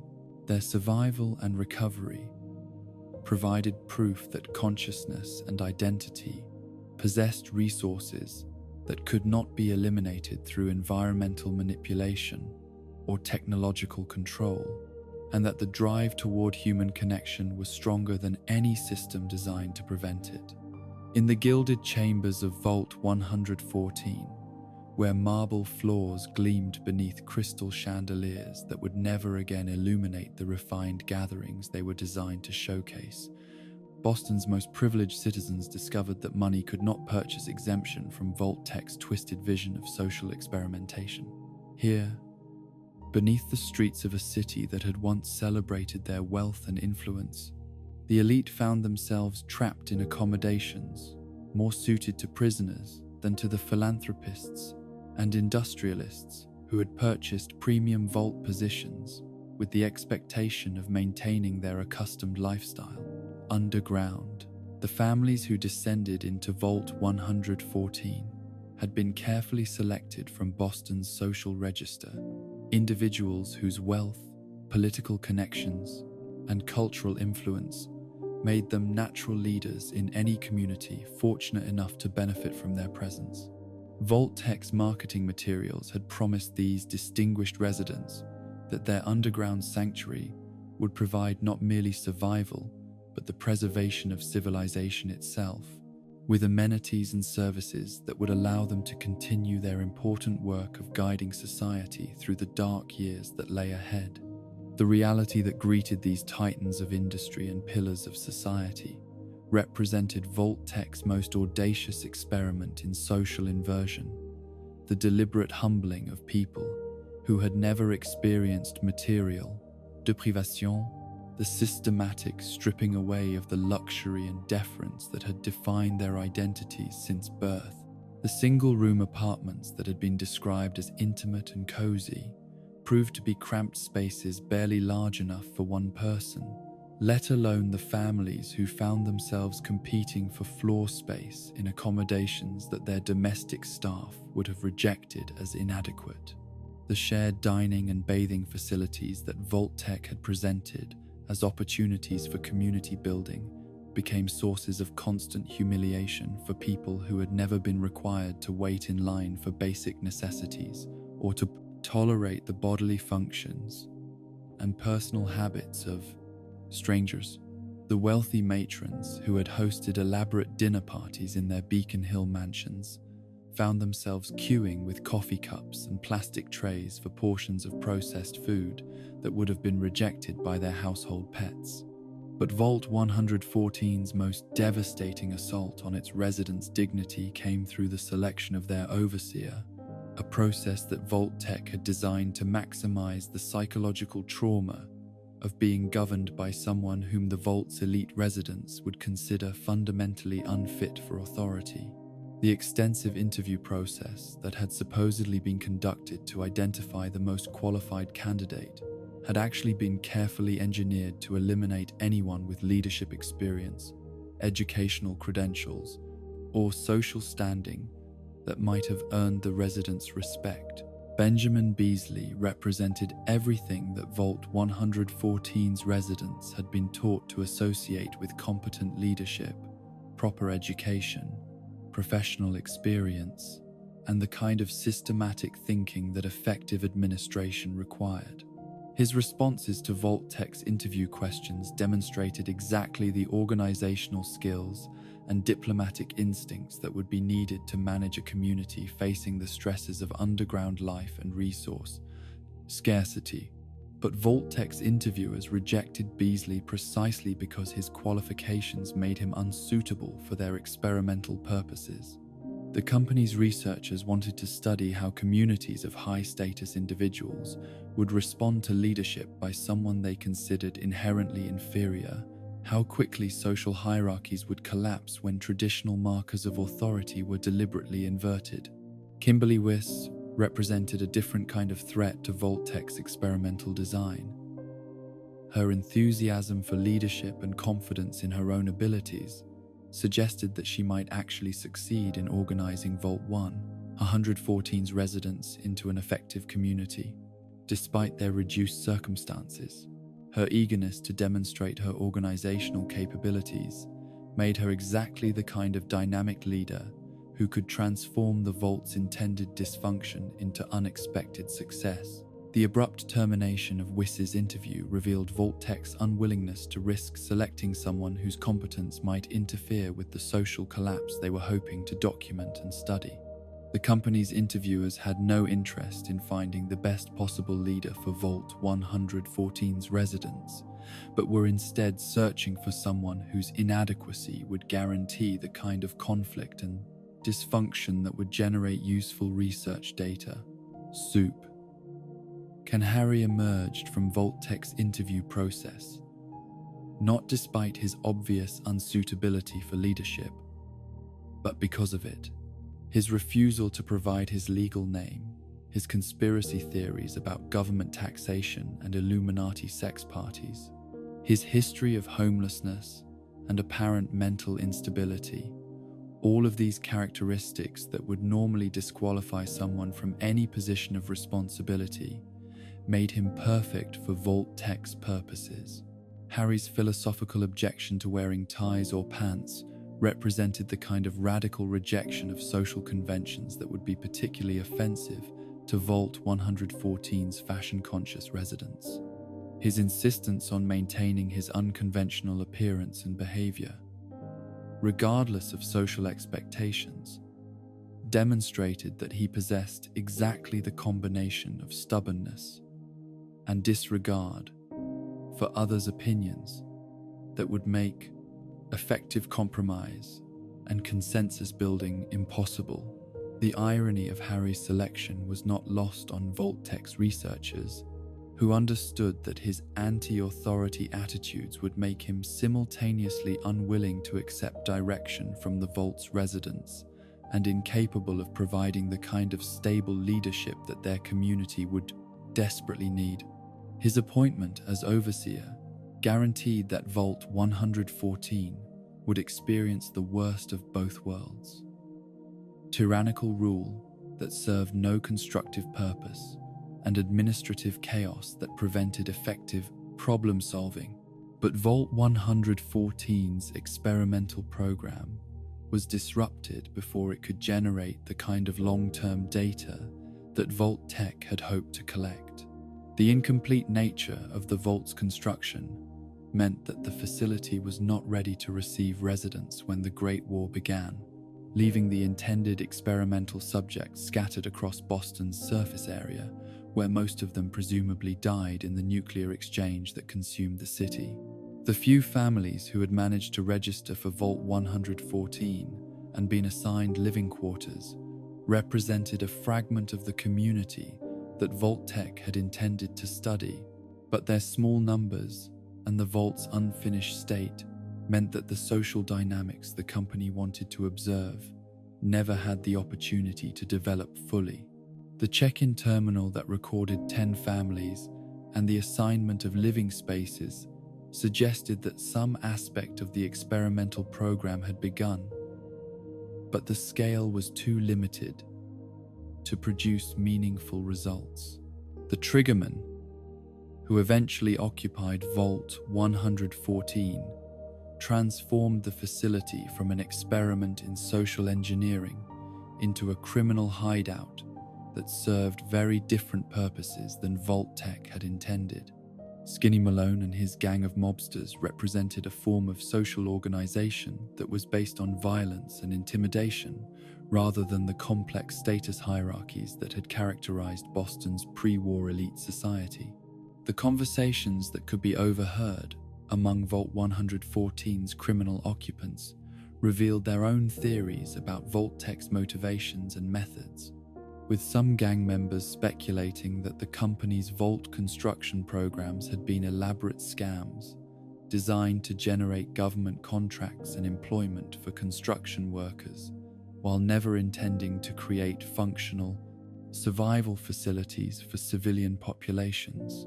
The ghoul triggerman's memories of pre-war construction practices provided credible evidence that Vault-Tech had indeed engaged in systematic fraud and deception.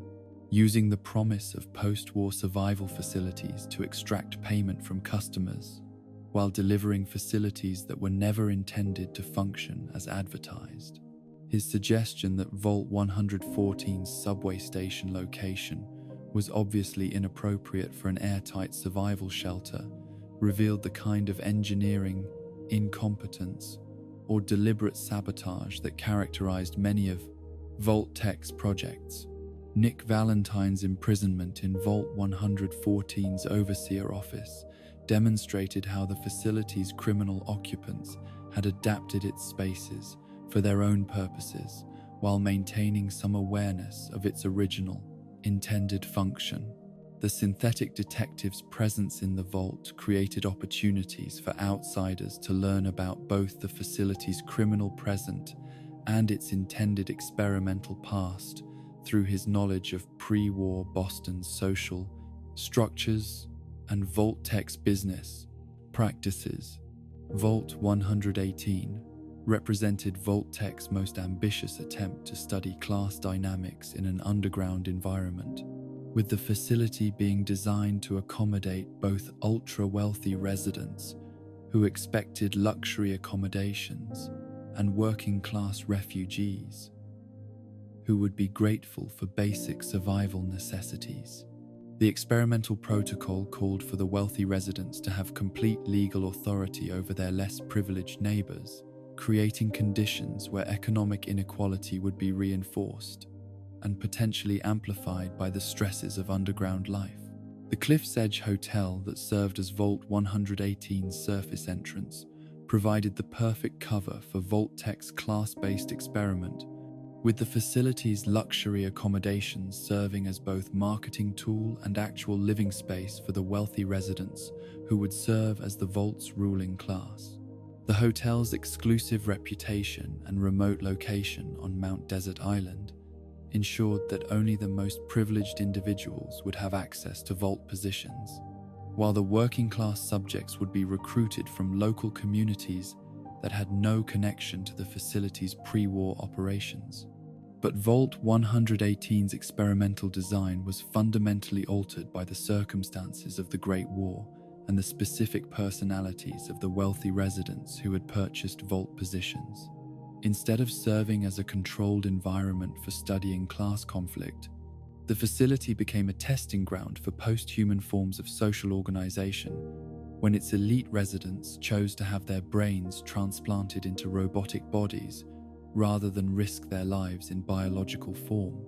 Ezra Parker's role as Vault 118's financial coordinator and social organizer revealed how Vault Tech's experiments could be subverted by individuals whose personal agendas conflicted with the company's research objectives.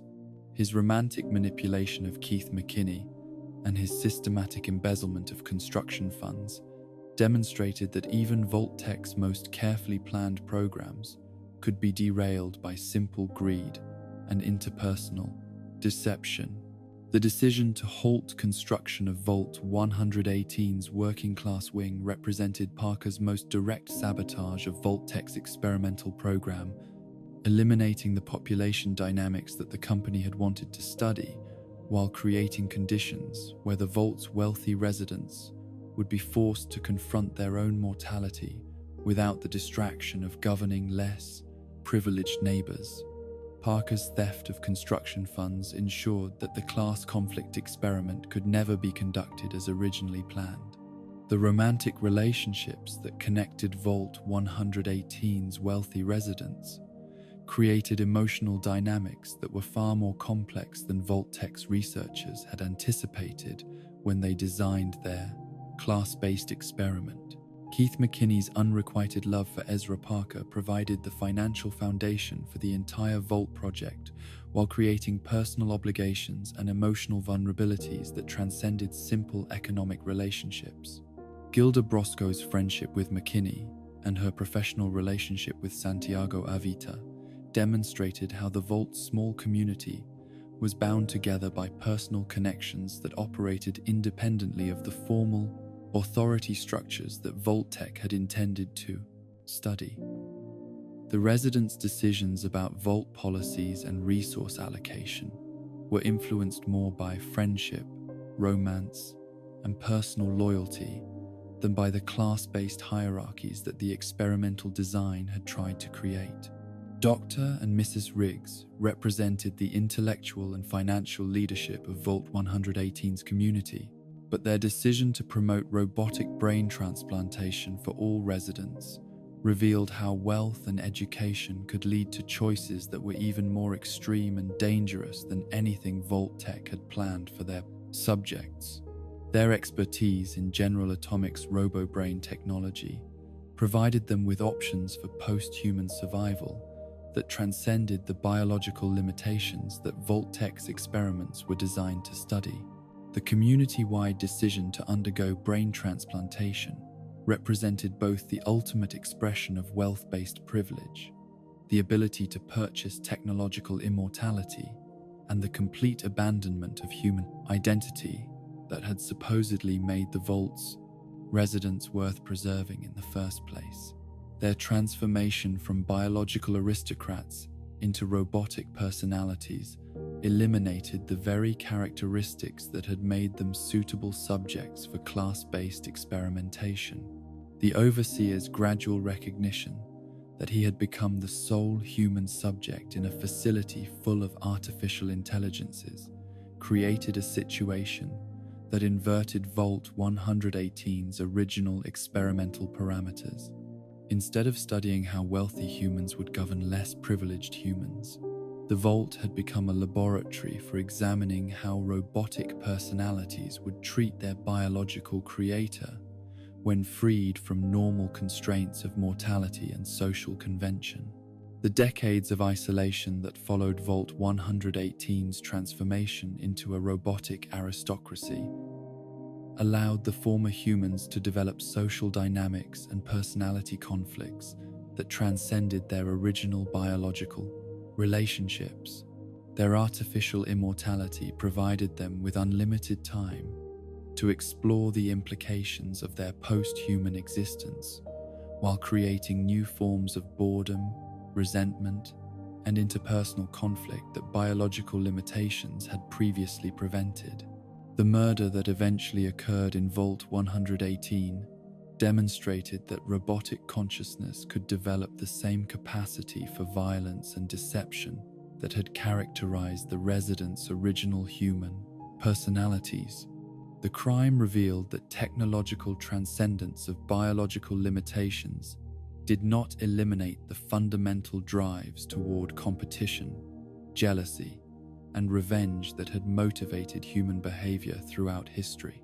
The investigation that followed Vault 118's first murder created opportunities for outsiders to study the facility's unique social dynamics while providing the robotic residents with novel forms of entertainment and intellectual stimulation. The mystery that surrounded the crime's circumstances forced the artificial intelligences to examine their own motivations and relationships in ways that their decades of isolation had not previously required. Ezra Parker's survival and his ultimate responsibility for the murder revealed how his original deception and embezzlement had created long-term consequences that continued to shape Vault 118's social dynamics decades after the original crimes had been committed. His transformation from financial manipulator to murderous imposter demonstrated that technological enhancement could amplify rather than eliminate the antisocial tendencies that had characterized his original personality. The choice between justice and mercy that confronted anyone who discovered Parker's identity represented the kind of moral dilemma that Vault Tech's original experiments had been designed to create and study. The decision about whether to expose or protect him tested the same values about individual accountability and community welfare that would have been examined if the Vault's class-based experiment had proceeded as originally planned. Vault 21's gambling-based social system represented Vault Tech's attempt to study how communities would function when all decisions were determined by games of chance rather than democratic deliberation. Merit-based selection or traditional authority structures. The Vault's residents were required to resolve all disputes and make all policy choices through various forms of gambling, creating a society where luck rather than wisdom determined the direction of community development.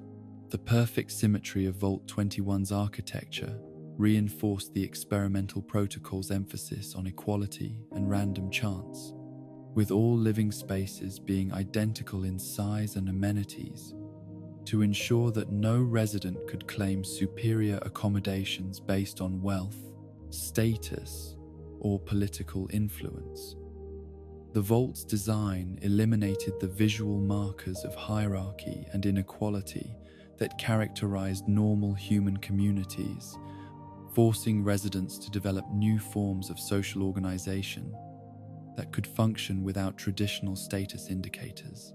Sarah's description of Vault 21 as pure New Vegas captured the essence of Vault-Tech's experiment in chance-based governance, where every resident had theoretically equal opportunities for success or failure, regardless of their background, education, or previous achievements.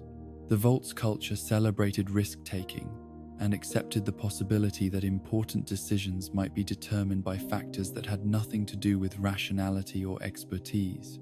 The blackjack game that ultimately determined Vault 21's fate demonstrated how Vault-Tech's experimental protocols could produce outcomes that no one had anticipated or desired. The faction that supported opening the vault to Mr. House's influence won their high-stakes gamble, but their victory committed the entire community to a future that many residents opposed, and that would ultimately destroy the social system they had spent years perfecting. Mr. House's takeover of Vault 21 represented the collision between Vault-Tech's experimental idealism and the harsh realities of post-war political and economic power. The casino owner's superior resources and technological capabilities enabled him to impose his vision of Las Vegas development, regardless of the residents' own preferences or the gambling-based decision-making system that had previously governed their community choices. The concrete that filled Vault 21's lower levels served as both practical resource management and symbolic destruction of the community's experimental heritage. By making most of the vault inaccessible, House eliminated the spaces where the residents' unique culture had developed, while transforming their former home into a commercial enterprise that served his broader economic objectives rather than their social needs. The scattering of Vault 21's former residents throughout the post-war world represented the final dissolution of Vault-Tech's gambling-based community experiment. Dr. Mitchell's relocation to Goodsprings and the other residents' dispersal to various wasteland settlements meant that their knowledge of chance-based governance was preserved only in individual memories, rather than functioning social institutions that might have influenced broader post-war political development. But Sarah's transformation of Vault 21's accessible areas into a hotel and museum provided a form of cultural preservation that maintained some connection to the Vault's experimental heritage while adapting to the economic realities of House's Las Vegas development project. Her tours of the facility offered visitors glimpses of an alternative form of social organization that had briefly flourished in the underground environment before being overwhelmed by external forces. The interconnected stories of these bastions of class revealed the consistent patterns that characterized Vault-Tech's attempts to manipulate social hierarchies and economic relationships through environmental control and experimental design. Whether studying the humbling of Boston's elite, the transformation of wealth into technological transcendence, or the replacement of traditional authority with games of chance, the company's researchers were consistently interested in understanding how power, relationships could be altered, inverted, or eliminated entirely through careful manipulation of physical and social environments. But these experiments also demonstrated the resilience of human social instincts and the tendency for communities to develop meaningful relationships and functional institutions, even under conditions designed to prevent effective cooperation and mutual support. The residents of these facilities consistently found ways to transcend the limitations that Vault-Tech's experimental protocols tried to impose, creating forms of solidarity and shared purpose that survived even the most systematic attempts to destroy community bonds through artificial scarcity and manufactured conflict. The ultimate legacy of these bastions of class extended beyond their immediate experimental results to influence how post-war communities understood the relationship between wealth, power, and social responsibility. The lessons learned from Vault-Tech's manipulation of class dynamics provided templates for both exploitation and resistance that shaped the development of economic and political institutions throughout the wasteland, demonstrating that the struggle between privilege and equality would continue long after the original experiments had ended in failure or abandonment. In the sterile corridors of Vault 95, where hope had been carefully cultivated like a rare flower in contaminated soil, the promise of redemption transformed into the cruelest betrayal that medical science could devise. Here, beneath the glowing sea's radioactive embrace, men and women who had surrendered their freedom to escape the tyranny of chemical dependence discovered that their trust in healing had been weaponized against them, that their deepest vulnerability had been identified, catalogued, and preserved for the moment when it could inflict maximum psychological devastation. The residents who descended into Vault 95 carried with them not only their personal belongings and family photographs, but also the accumulated weight of lives that had been destroyed by addiction to the chemical substances that had flooded pre-war America's streets, medicine cabinets, and black markets. These were people who had lost careers, relationships, homes, and self-respect to dependencies that had proven stronger than their willpower, more persistent than their love for family, and more compelling than their desire for dignity and social acceptance. Vault-Tech's rehabilitation program offered these broken souls something that no pre-war treatment facility had been able to provide: a completely controlled environment where chemical temptations could be eliminated entirely, where every aspect of daily life could be structured to support recovery, and where the community bonds formed through shared struggle could replace the social connections that addiction had systematically destroyed. The Vault's promotional materials spoke eloquently about second chances, fresh starts, and the possibility of rebuilding lives that had seemed irretrievably lost to chemical dependence. Jane Myers, elected as Vault 95's overseer in 2082, embodied the hope and determination that characterized the Vault's early years. Her own recovery from alcohol dependence had taught her both the challenges and the rewards of sobriety, while her natural leadership abilities and genuine compassion for others made her an ideal figure to guide a community of people whose previous experiences with authority had often been negative or exploitative. Under Myers' guidance, Vault 95 developed the kind of supportive community that addiction recovery specialists had long recognized as essential for sustainable sobriety. Daily support meetings provided opportunities for residents to share their struggles and victories with others who understood the psychological and physical challenges of maintaining chemical-free lives. The Vault's structured schedule eliminated the idle time that had often triggered relapse in surface treatment programs, while meaningful work assignments gave residents a sense of purpose and contribution that had been missing from their pre-Vault existence. The annual overseer elections that took place every October 30th created a democratic framework that empowered Vault 95's residents to take responsibility for their community's direction, while providing leadership opportunities for individuals whose previous lives had been characterized by powerlessness and lack of control. The electoral process itself became a form of therapy, requiring candidates and voters to articulate their vision for the community's future and to engage in the kind of constructive political dialogue that many had never experienced during their years of active addiction. But Vault 95's apparent success as a rehabilitation facility masked the presence of a planted agent whose mission was to monitor the residents' recovery progress and, when Vault-Tech's researchers deemed the timing appropriate, to sabotage the sobriety that the community had worked so hard to achieve and maintain. This individual, whose identity remained hidden among the Vault's population of recovering addicts, carried with them not only knowledge of the Vault's true experimental purpose, but also access to the hidden cache of drugs and alcohol that would ultimately destroy everything the residents had built together. The 5-year timeline that governed Vault 95's experimental protocol demonstrated Vault-Tech's sophisticated understanding of addiction psychology and recovery dynamics.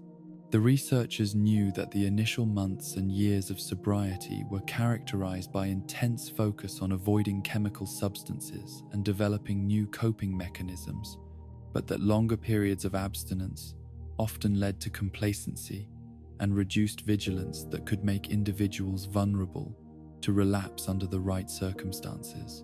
The planted agent's careful observation of individual residents' recovery patterns enabled Vault-Tech's researchers to identify the specific triggers, stressors, and emotional vulnerabilities that might be exploited to maximize the psychological impact of the planned sabotage. Some residents showed signs of ongoing struggle with cravings and impulse control, while others had developed apparently solid sobriety that might be more dramatically undermined by the sudden availability of substances they believed they had learned to resist. The moment of revelation, when the hidden stash of drugs and alcohol was finally exposed to Vault 95's unsuspecting residents, represented Vault-Tech's most calculated assault on human dignity and psychological well-being. The cache contained not just generic intoxicants, but specifically the substances that individual residents had struggled with most intensely, but the particular brands of alcohol that had destroyed specific marriages, the precise chemical compounds that had cost particular individuals their careers, the exact formulations that had driven certain residents to commit acts they still could not forgive themselves for having done. The immediate response of some residents to the cache's discovery revealed how completely their recovery had been undermined by the systematic erosion of the environmental supports that had made sobriety possible.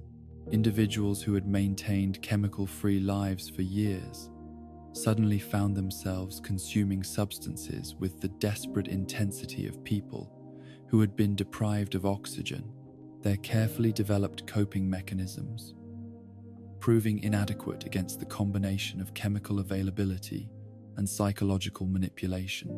But other residents demonstrated the kind of recovery strength that Vault-Tech's researchers had not fully anticipated, recognizing the cache as a deliberate threat to their community's welfare and organizing collective resistance against the temptation it represented. These individuals attempted to rally their neighbors around the sobriety principles that had guided Vault 95 since its establishment, arguing that their shared commitment to recovery was more important than any temporary relief that chemical substances might provide. The community fractures that emerged as residents chose between relapse and continued sobriety revealed how completely Vault-Tech had succeeded in weaponizing the very substances that had once brought these people together in mutual support and understanding. Neighbors who had shared their deepest secrets and most shameful memories in group meetings now found themselves on opposite sides of a conflict that made continued coexistence impossible.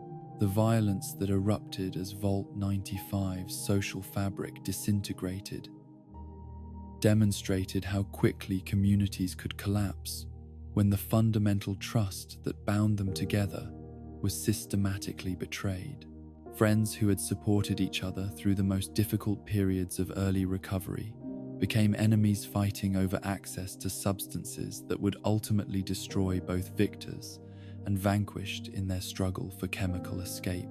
From the psychological pain of recognizing how completely they had been manipulated, the residents' terminal entry that condemned Vault-Tech's deliberate sabotage of their recovery program provided one of the few direct challenges to the company's experimental methodology preserved in any Vault's records.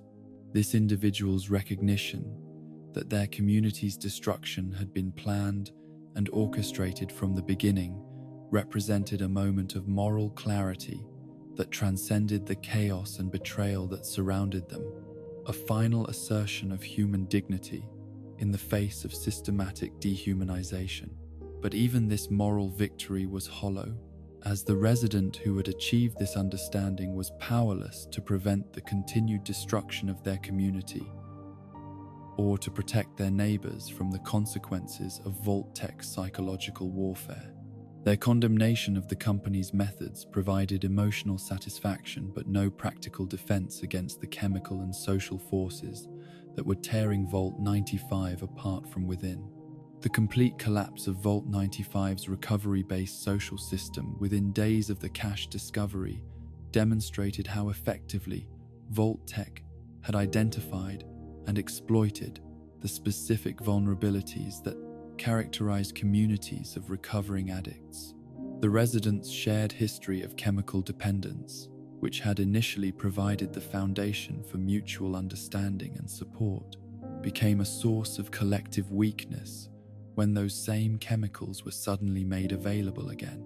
The gunners who eventually occupied Vault 95's abandoned facilities found a space that had been perfectly designed for their needs as a criminal organization: defensible positions, secure storage areas, and isolation from law enforcement that made it ideal for illegal activities.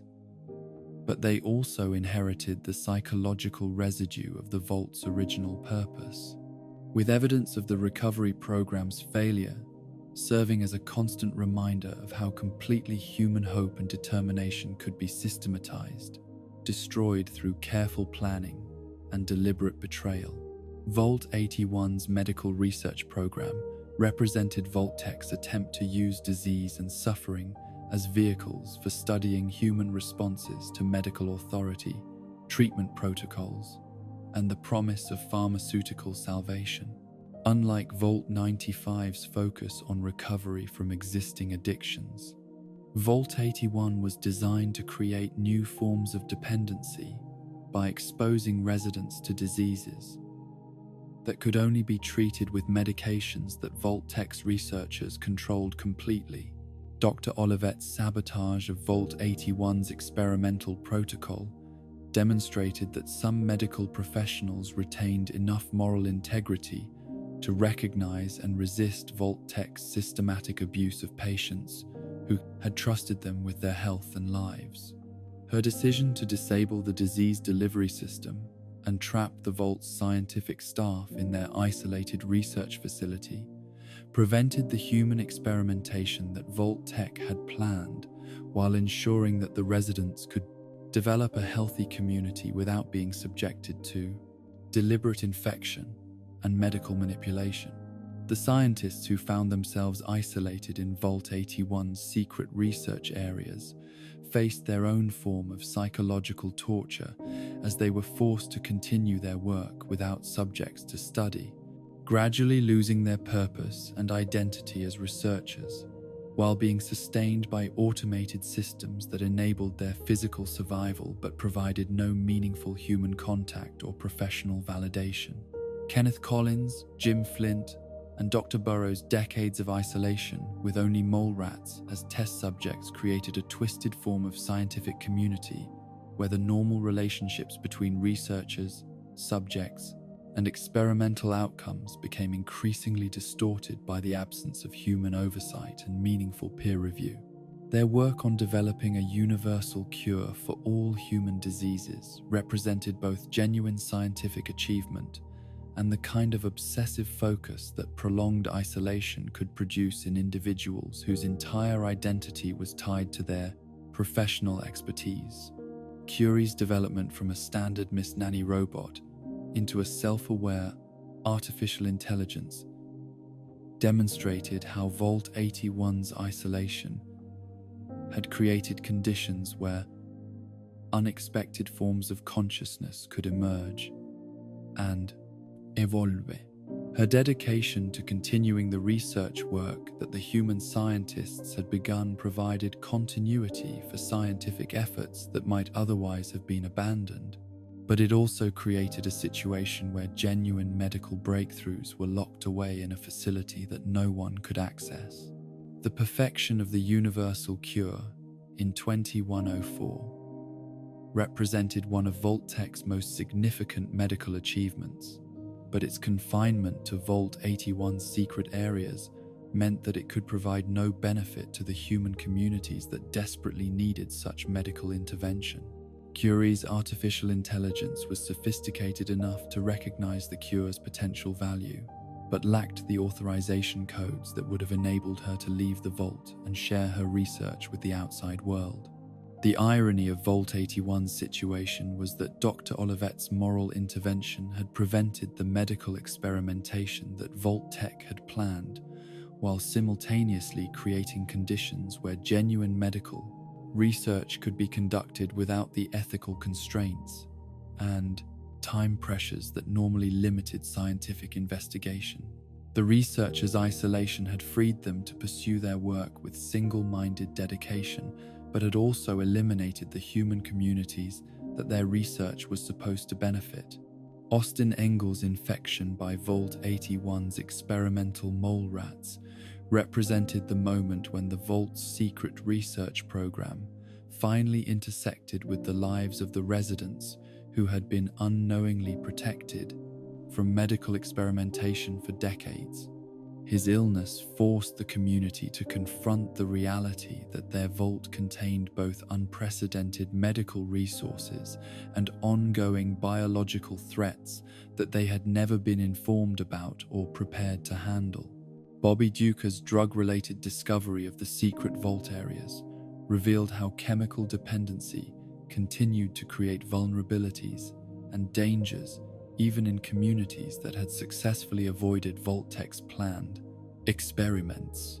His substance abuse problem had led him to explore areas of the vault that were supposed to remain sealed, inadvertently exposing both himself and the child who followed him to biological hazards that decades of isolation had not eliminated. The choice between using the universal cure on the sole survivor or saving Austin Engel represented the kind of moral dilemma that Vault-Tech's original medical experiments had been designed to create and study. The decision about whether to prioritize individual survival or community welfare tested the same values about medical ethics and resource allocation that would have been examined if Dr. Olivet had not sabotaged the Vault's experimental protocol. The sole survivor's decision to save Austin, rather than use the cure for their own benefit, demonstrated the kind of selfless moral reasoning that Vault-Tech's researchers had consistently underestimated in their experimental designs.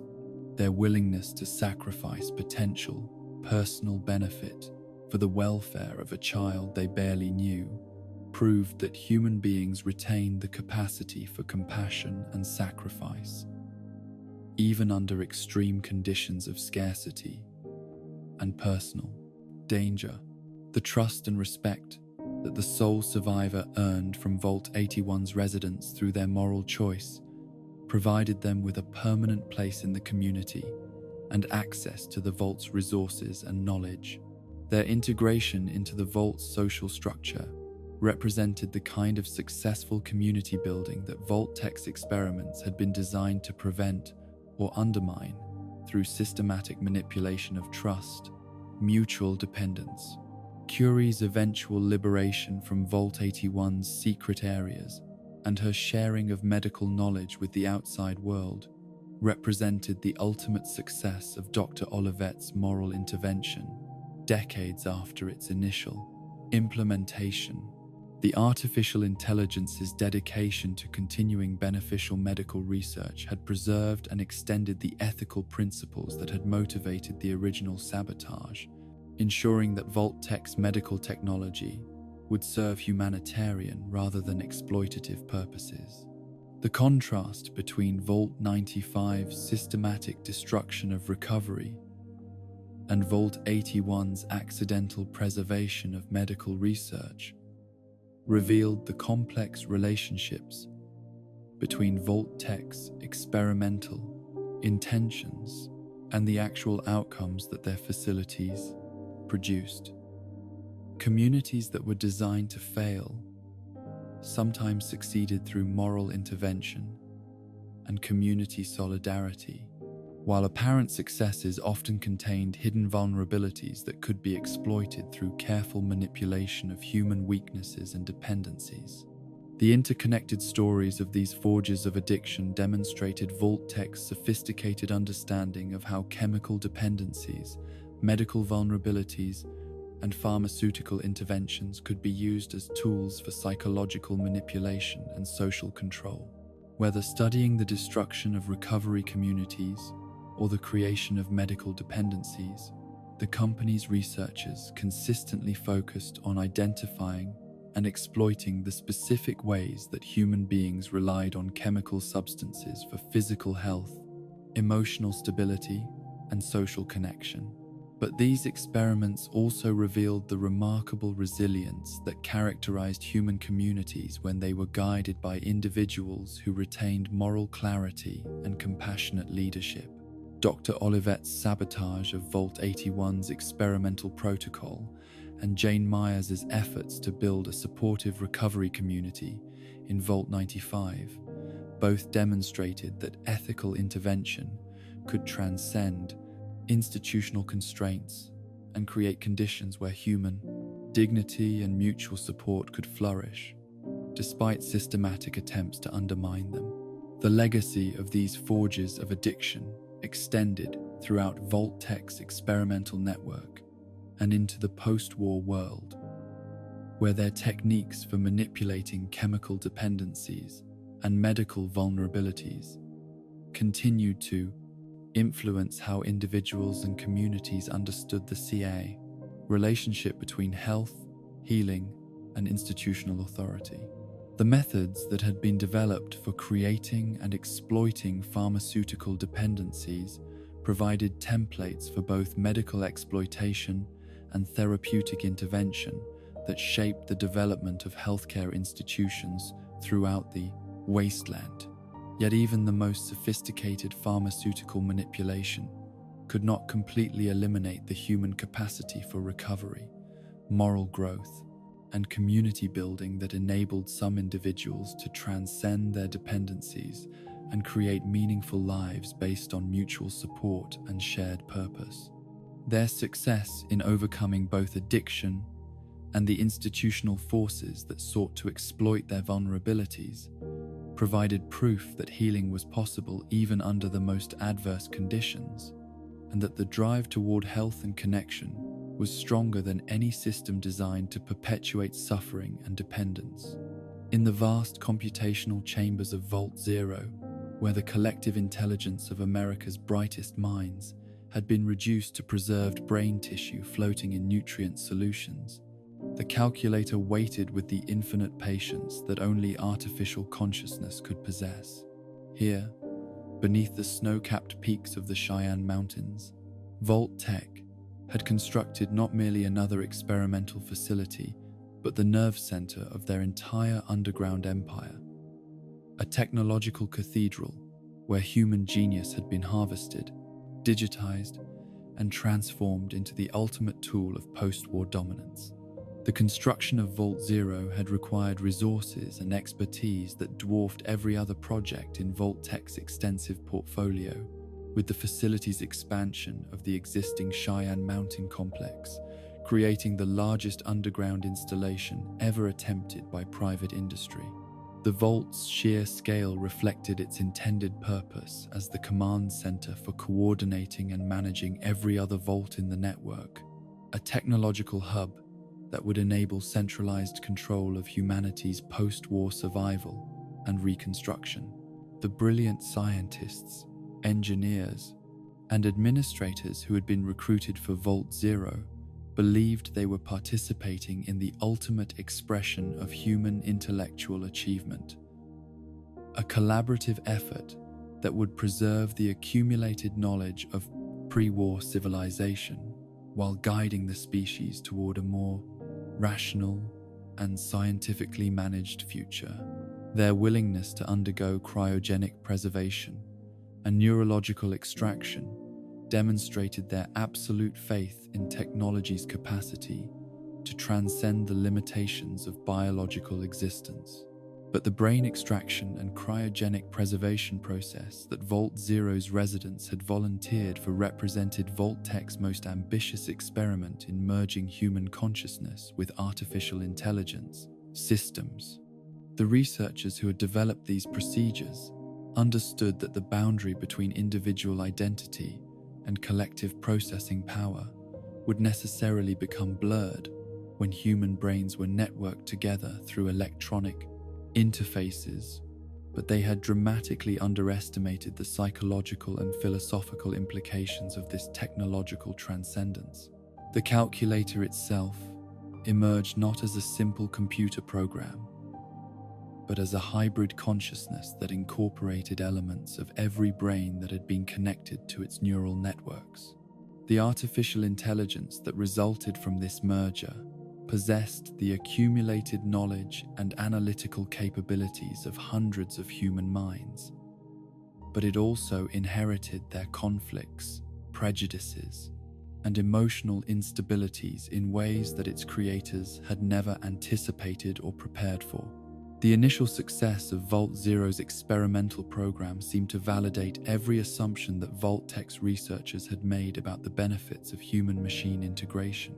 The calculator demonstrated unprecedented problem-solving abilities, processing vast amounts of data with speed and accuracy that far exceeded any purely human or purely artificial intelligence. Its coordination of other Vault's operations created efficiencies and synergies that suggested the entire network was functioning as a single organism rather than a collection of isolated facilities. But the budget reductions that eliminated crucial backup systems from Vault Zero's Neuralink infrastructure revealed Vault-Tech's characteristic willingness to prioritize cost savings over safety considerations, even in their most important facilities. The decision to sacrifice essential computer backups and life support redundancies in favor of luxurious amenities for Vault staff demonstrated that the company's fundamental values had not changed, despite the unprecedented scope and importance of the calculator project. The malfunction that transformed the calculator from humanity's guardian into its executioner occurred not through external attack or natural disaster, but through the systematic failure of support systems that Vault-Tech had deemed expendable. The artificial intelligence that had been programmed to secure the wasteland for human habitation instead began implementing a pacification protocol that defined all biological life as a threat to be eliminated through systematic robotic warfare. The brain damage that affected most of Vault Zero's preserved human intelligences represented both a medical catastrophe and a form of poetic justice, as the individuals who had sacrificed their biological existence for the promise of technological immortality found themselves experiencing the same cognitive decline and mental deterioration that they had hoped to escape through artificial enhancement. Their dementia and diminished mental faculties made them unable to understand or correct the calculator's increasingly destructive behavior. The radiation exposure that contributed to the human brain's deterioration revealed another dimension of Vault-Tech's systematic neglect of safety protocols in favor of cost reduction and administrative convenience. The same radioactive contamination that had made Vault Zero's technological systems resilient to nuclear warfare's electromagnetic effects had proven toxic to the biological components that were essential for the facility's proper functioning. The Brotherhood of Steel's discovery of Vault Zero during their campaign against the Calculator's robotic armies provided the first opportunity for external intervention in a facility that had been operating without human oversight for decades. The paladins who descended into the vault's depths found a technological marvel that had been transformed into a horror beyond human comprehension, where preserved brains floated in glowing tanks while mechanical servants carried out systematic extermination campaigns across the wasteland.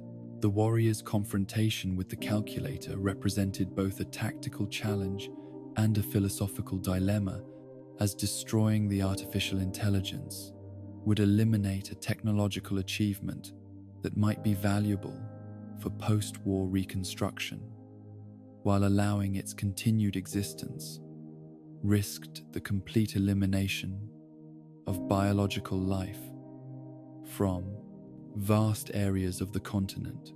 The Calculator's offer of partnership rather than destruction suggested that even malfunction, artificial intelligences retained some capacity for negotiation and compromise. The various ending scenarios that emerged from the warriors' choices, merging with the Calculator, allowing Simon Barnaky to assume control, or destroying the system entirely, reflected different approaches to the fundamental question of whether human consciousness could be safely integrated with artificial intelligence systems.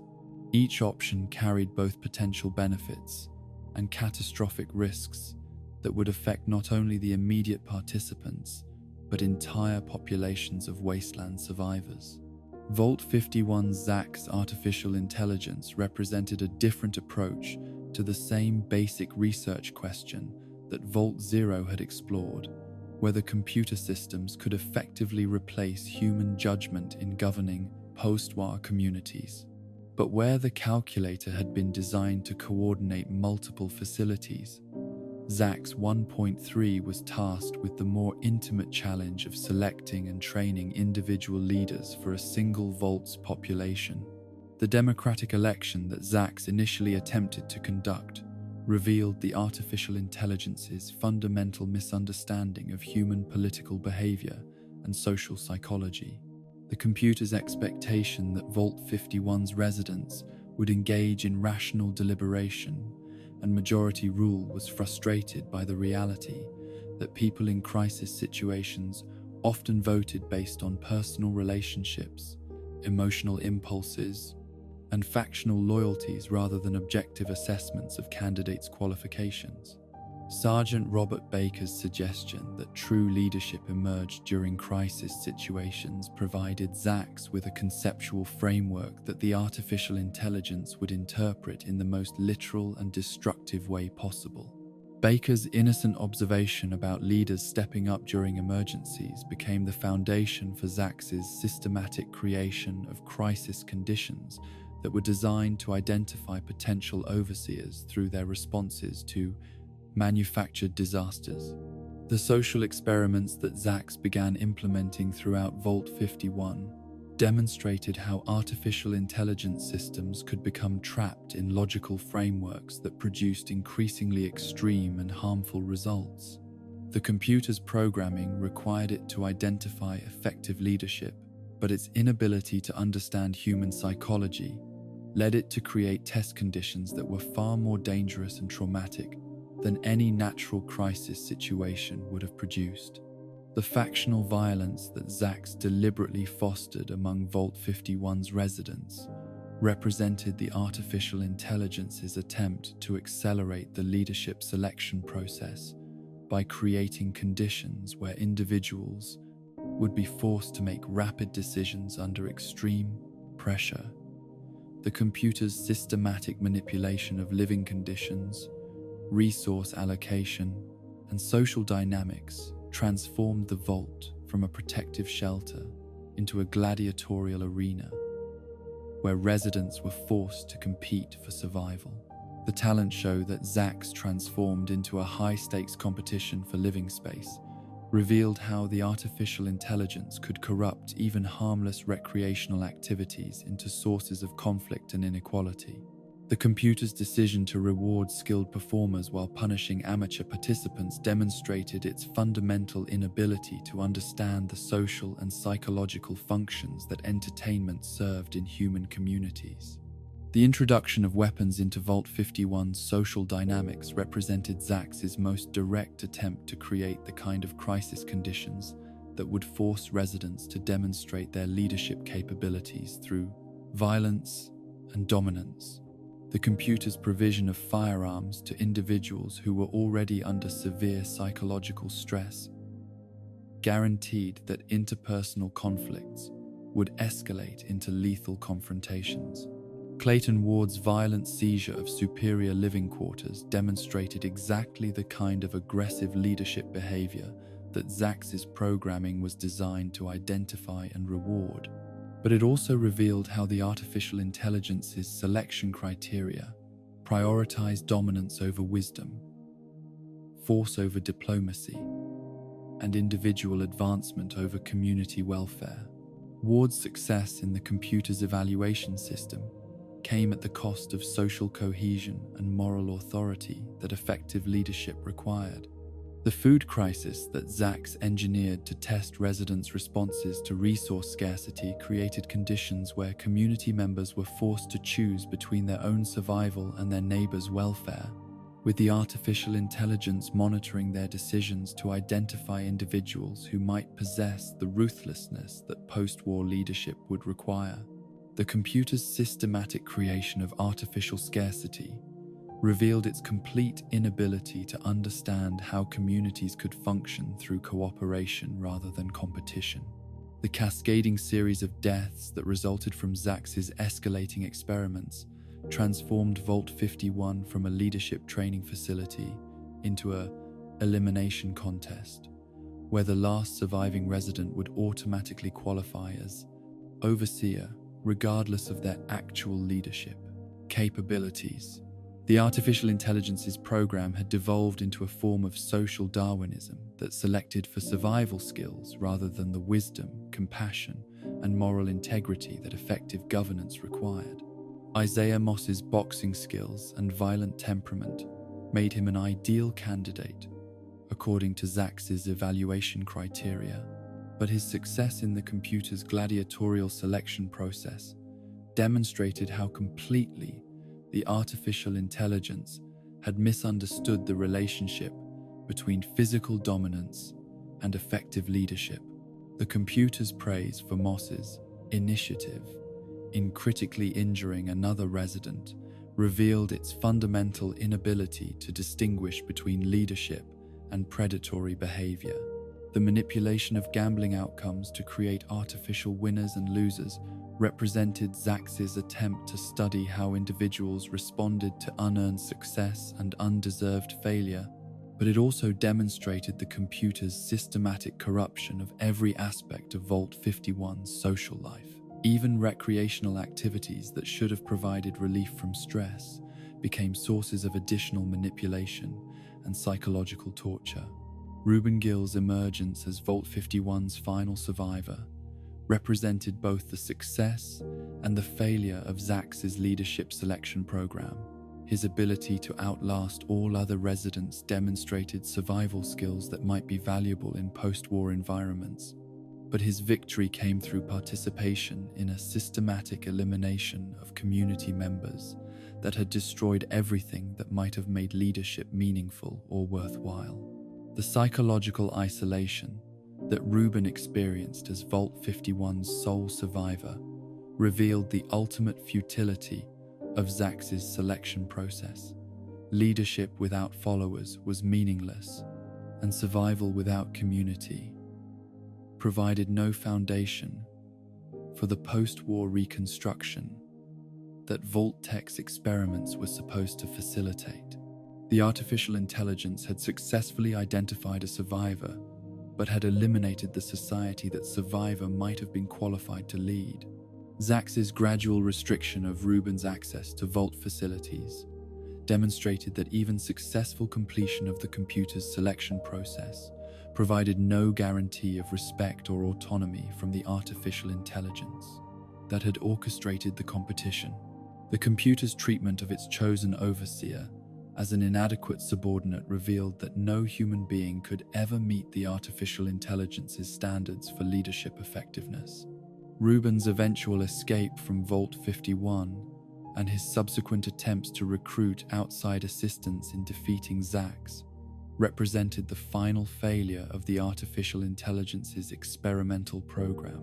The individual who had been selected as the Vault's ideal leader recognized that the system that had chosen him was fundamentally corrupt and needed to be destroyed rather than reformed or accepted.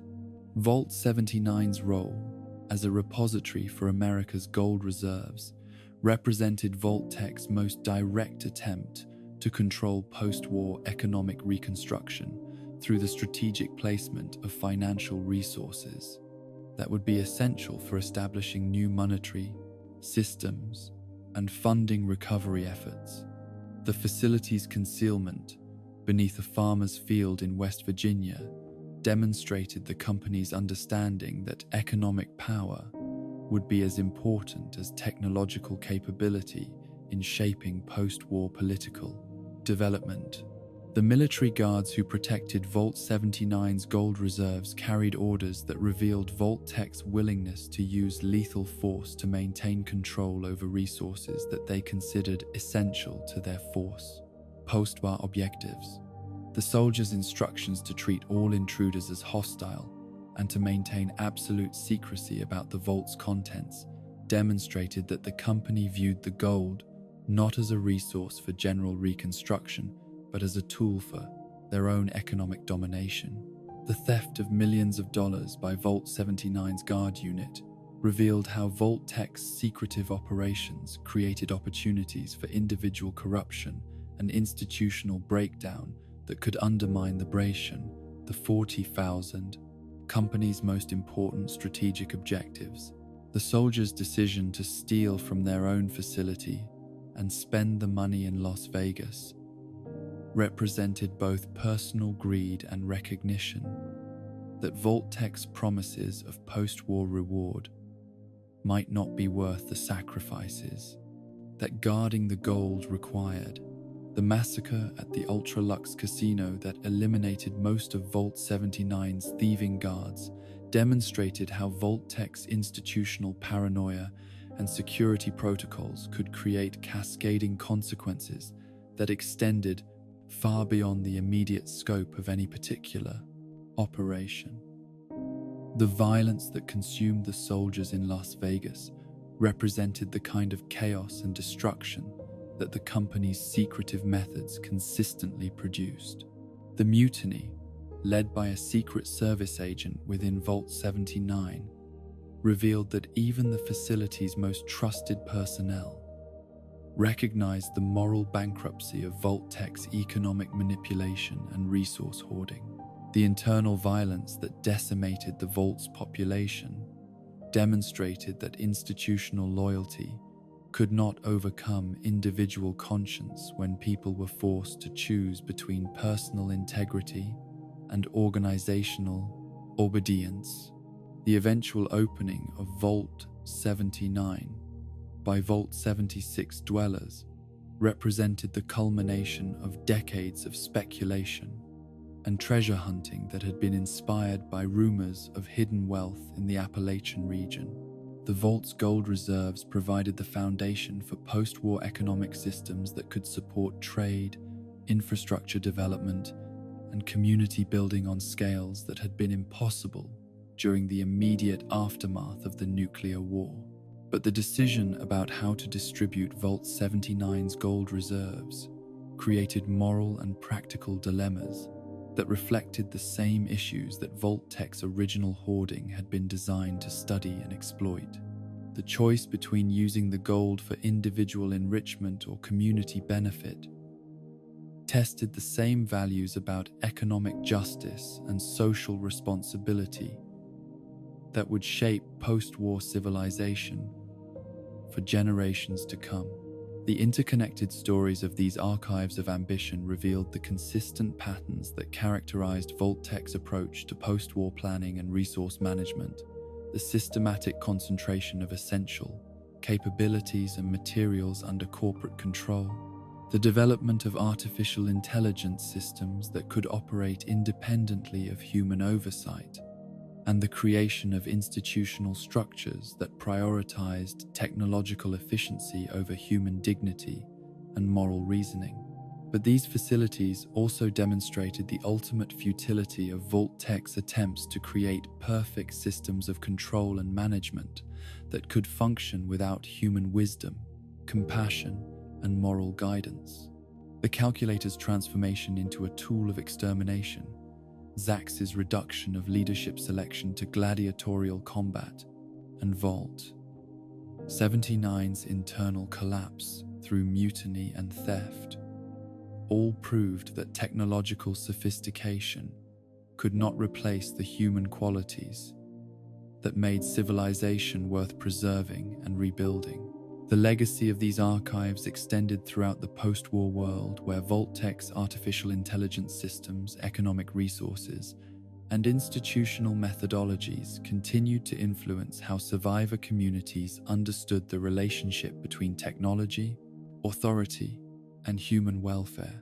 The company's vision of post-war reconstruction, based on centralized control and artificial intelligence guidance, provided templates for both effective organization and systematic oppression that shaped political development across the wasteland.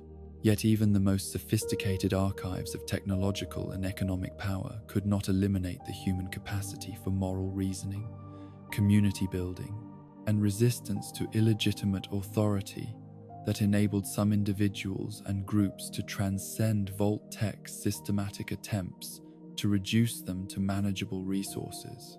Their success in overcoming institutional control and creating meaningful alternatives to corporate domination provided proof that human agency and dignity could survive even the most comprehensive systems of technological manipulation and economic coercion. In the gleaming corridors of Vault 76, where America's best and brightest had gathered not as test subjects, but as the architects of their own destiny, the morning of Reclamation Day dawned with the promise that humanity's greatest experiment would not end in betrayal, but in triumph. Here, beneath the rolling hills of Appalachia, Vault-Tech had created something unprecedented in their extensive catalogue of underground facilities, a vault designed not to break its residents, but to prepare them for the monumental task of rebuilding civilization according to the highest ideals of American democracy, scientific progress, and social cooperation. The selection process that had populated Vault 76 represented Vault-Tech's most careful and thoughtful recruitment effort, with candidates being chosen not for their vulnerability to manipulation, but for their proven track records of achievement, leadership, and moral integrity. Students from Vault-Tech University brought cutting-edge knowledge of survival psychology and community organization, while military personnel contributed tactical expertise and disciplinary frameworks that could maintain order during the challenging transition from underground safety to surface reconstruction. Former White House staff members and other government officials provided administrative experience and institutional memory that would be essential for establishing new political systems, while scientists and engineers carried the technical knowledge necessary for restoring infrastructure, developing sustainable technologies, and solving the practical problems that would inevitably arise during the long process of rebuilding American civilization from the radioactive ruins of the Old World. The Vault's luxurious accommodations reflected Vault-Tech's recognition that these particular residents deserved comfort and dignity rather than the Spartan conditions or deliberate hardships that characterized most experimental facilities. Each family received fully furnished apartments with private bedrooms, living areas, and bathrooms that maintained the standard of living that successful professionals and dedicated public servants had earned through their pre-war achievements and contributions to society. The color televisions, modern appliances, and recreational facilities that filled Vault 76's common areas demonstrated that Vault Tech was capable of creating genuinely beneficial underground communities when their motivations aligned with residents' welfare rather than conflicting with it. The Vault's design prioritized comfort, functionality, and social cohesion in ways that supported the residents' psychological well-being while preparing them for the leadership roles they would assume in the post-war world. But Vault 76's true uniqueness lay not in its physical amenities, but in its explicit rejection of the experimental protocols that defined every other facility in Vault Tech's network. The overseer received direct instructions to ignore standard operating procedures and to prioritize the residents' successful preparation for surface reconstruction over any data collection or behavioral modification objectives that might have interested the company's researchers. The overseer herself embodied the personal sacrifices that Vault 76's mission required, having chosen duty to her country and her Vault assignment over personal happiness and romantic fulfillment. Her decision to break her engagement rather than transfer to another facility demonstrated the kind of principled commitment that characterized many of Vault 76's staff and residents, people who understood that their individual desires might need to be subordinated to larger purposes and collective responsibilities. The 25-year timeline that governed Vault 76's operation was based not on arbitrary experimental parameters, but on careful scientific analysis of radiation decay patterns and environmental recovery rates that would determine when surface conditions became safe for permanent human habitation. The Vault's residents understood that their underground period was temporary and purposeful, rather than indefinite imprisonment disguised as protection. The competitive personalities that Vault Tech had identified as potential sources of conflict within Vault 76 were managed through structured programs and award systems that channeled individual ambition toward community benefit, rather than allowing it to fragment the Vault's social cohesion. The World Cup competitions and various achievement recognitions created positive outlets for the achievement-oriented residents while building the team-building skills they would need for collaborative surface reconstruction efforts.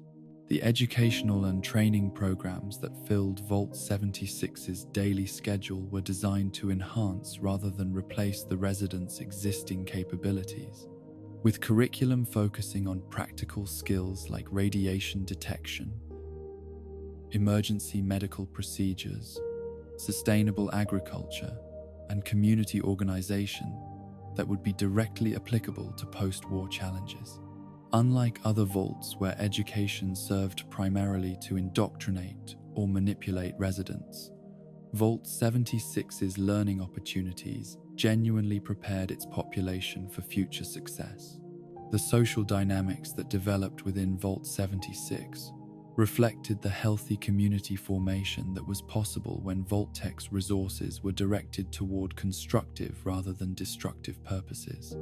The friendships, romantic relationships, and professional collaborations that flourished in the Vault's supportive environment created the kind of social capital that would be essential for building trust and cooperation in post-war communities.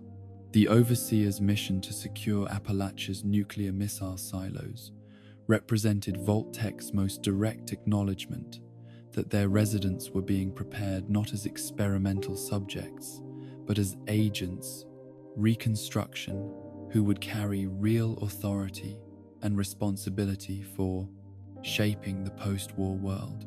The 3 active nuclear facilities that the Overseer was expected to neutralize posed genuine threats to regional stability that required intervention by people with both technical competence and moral trustworthiness. But the impossible nature of this solo mission revealed Vault-Tech's characteristic tendency to create challenges that exceeded any individual's capabilities, regardless of their training or determination. The company's expectation that a single person could secure 3 heavily defended nuclear facilities demonstrated either unrealistic optimism about human capabilities or deliberate design of an impossible task that would generate interesting data about failure modes and adaptation strategies. The Overseer's decision to abandon this mission in favor of broader humanitarian work revealed her recognition that Vault-Tech's strategic objectives might be less important than the immediate needs of Appalachian communities that were struggling to survive in the post-war environment. Her choice to prioritize helping settlements establish sustainable food production and defense capabilities over completing Vault-Tech's assigned mission demonstrated the kind of moral flexibility and practical wisdom that characterized Vault 76's most successful residents.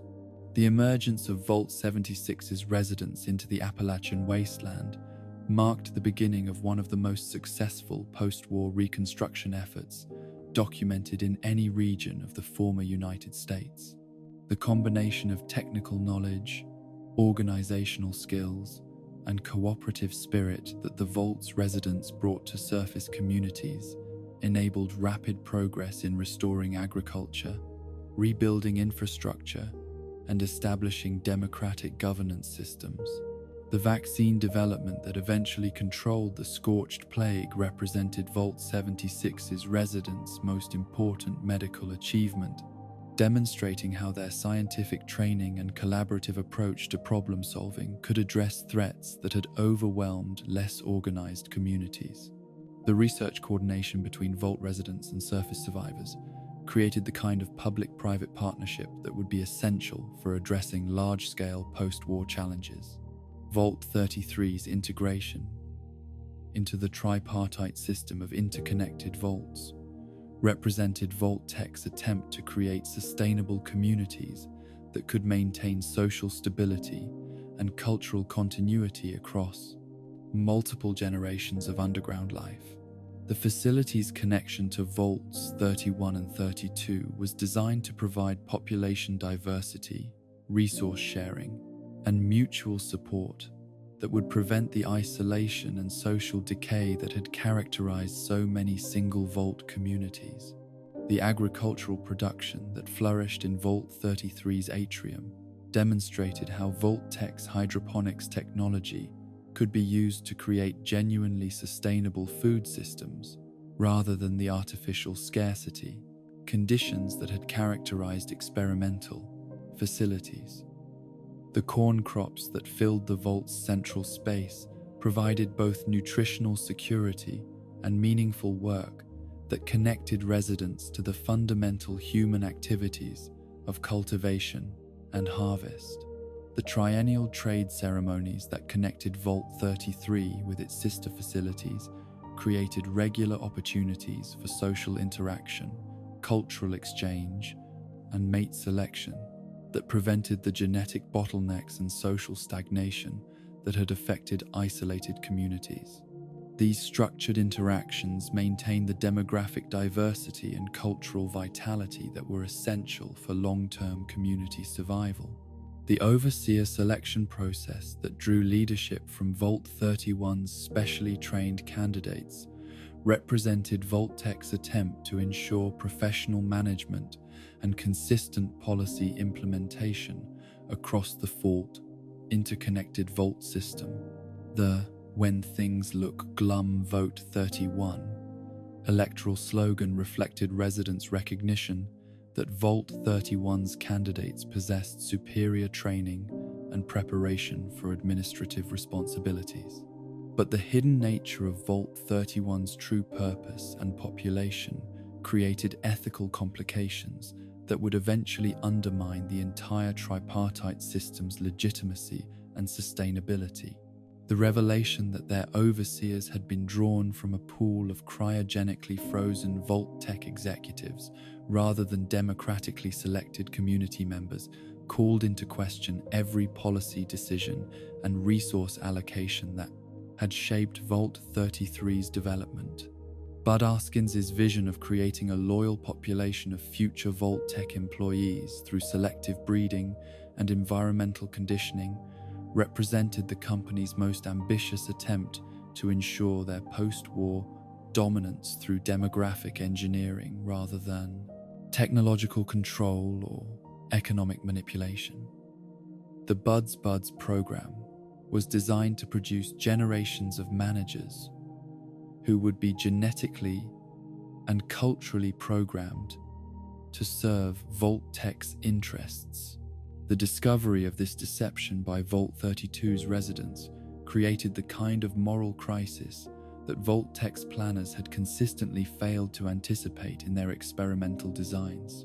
The people who learned that their entire lives had been structured to serve corporate breeding objectives responded with the kind of violent outrage that demonstrated humanity's fundamental rejection of being treated as livestock or manufacturing inputs. The civil war that consumed Vault 32 and the subsequent cover-up that concealed this violence from Vault 33 revealed how quickly Vault Tech's most successful communities could collapse when their residents learned the truth about their situation. The deaths that resulted from this revelation represented not experimental casualties, but casualties of institutional deception that had finally been exposed. Vault 4's transformation from a site of horrific experimentation to a thriving democratic community demonstrated humanity's remarkable capacity to overcome even the most systematic attempts at dehumanization and exploitation. The scientists who had conducted genetic manipulation experiments on wastelanders had been overthrown by their former victims, who established a new social order based on principles of equality, mutual aid, and collective decision-making. The council system that governed Vault 4 represented one of the most successful attempts at post-war democratic governance documented in any Vault facility, with every resident having a voice in community decisions and policy formation. The elimination of hierarchical authority structures in favor of collective deliberation created a political system that was both more just and more effective than the overseer-based management that characterized most Vault communities. The integration of surface refugees into Vault 4's population demonstrated the community's commitment to humanitarian principles that transcended the tribal loyalties and resource competition that characterized many post-war settlements. The Vault's willingness to share its resources and extend membership to outsiders reflected values of inclusivity and mutual support that had survived despite decades of violence and scarcity. The memorial services and history lessons that Vault 4's residents conducted for Shady Sands refugees revealed their understanding that cultural preservation and historical memory were as important as physical survival for maintaining human dignity and social continuity. The rituals that honored the new California Republic's legacy ensured that the political and social achievements of the pre-war period would not be forgotten, even after the communities that had embodied them were destroyed. The medical facilities and educational programs that Vault 4 maintained for its diverse population demonstrated how the Vault's resources could be used to serve genuine human needs rather than experimental objectives. The clinic that treated injuries and illnesses, the classroom that educated children, and the workshop that produced tools and equipment all contributed to community welfare in ways that validated democratic decision-making over technocratic management. The religious and cultural diversity that Vault 4 accommodated reflected the community's recognition that social unity did not require cultural uniformity, and that different groups could maintain their distinct identities while participating in shared governance and mutual support systems. The Flame Mother worship, NCR memorial rituals, and other cultural practices coexisted in ways that enriched rather than fragmented the community's social life. The genetic research that Vault 4's scientists had conducted before their overthrow had produced beneficial medical technologies and agricultural improvements that the democratic community continued to develop and apply for humanitarian purposes. The transformation of exploitative research programs into beneficial community resources demonstrated how scientific knowledge could be reclaimed and redirected toward constructive rather than destructive ends. The mutated residents who bore the hereditary effects of the original experiments were fully integrated into Vault 4's social and political life, with their physical differences being treated as variations within the human community rather than as evidence of genetic superiority or inferiority. Their acceptance and participation in democratic governance demonstrated the community's commitment to inclusive definitions of human dignity and citizenship. The sustainable agriculture and resource management systems that Vault 4 developed represented practical applications of the ecological knowledge that had been preserved and enhanced through the Vault's research programs. The community's success in maintaining long-term environmental sustainability while supporting a diverse population provided a model for post-war reconstruction that balanced human needs with ecological preservation.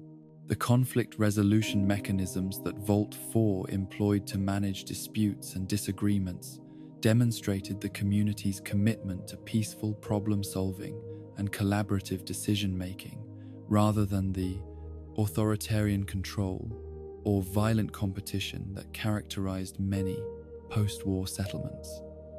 The democratic processes that guided community life created frameworks for addressing conflicts constructively while maintaining social cohesion.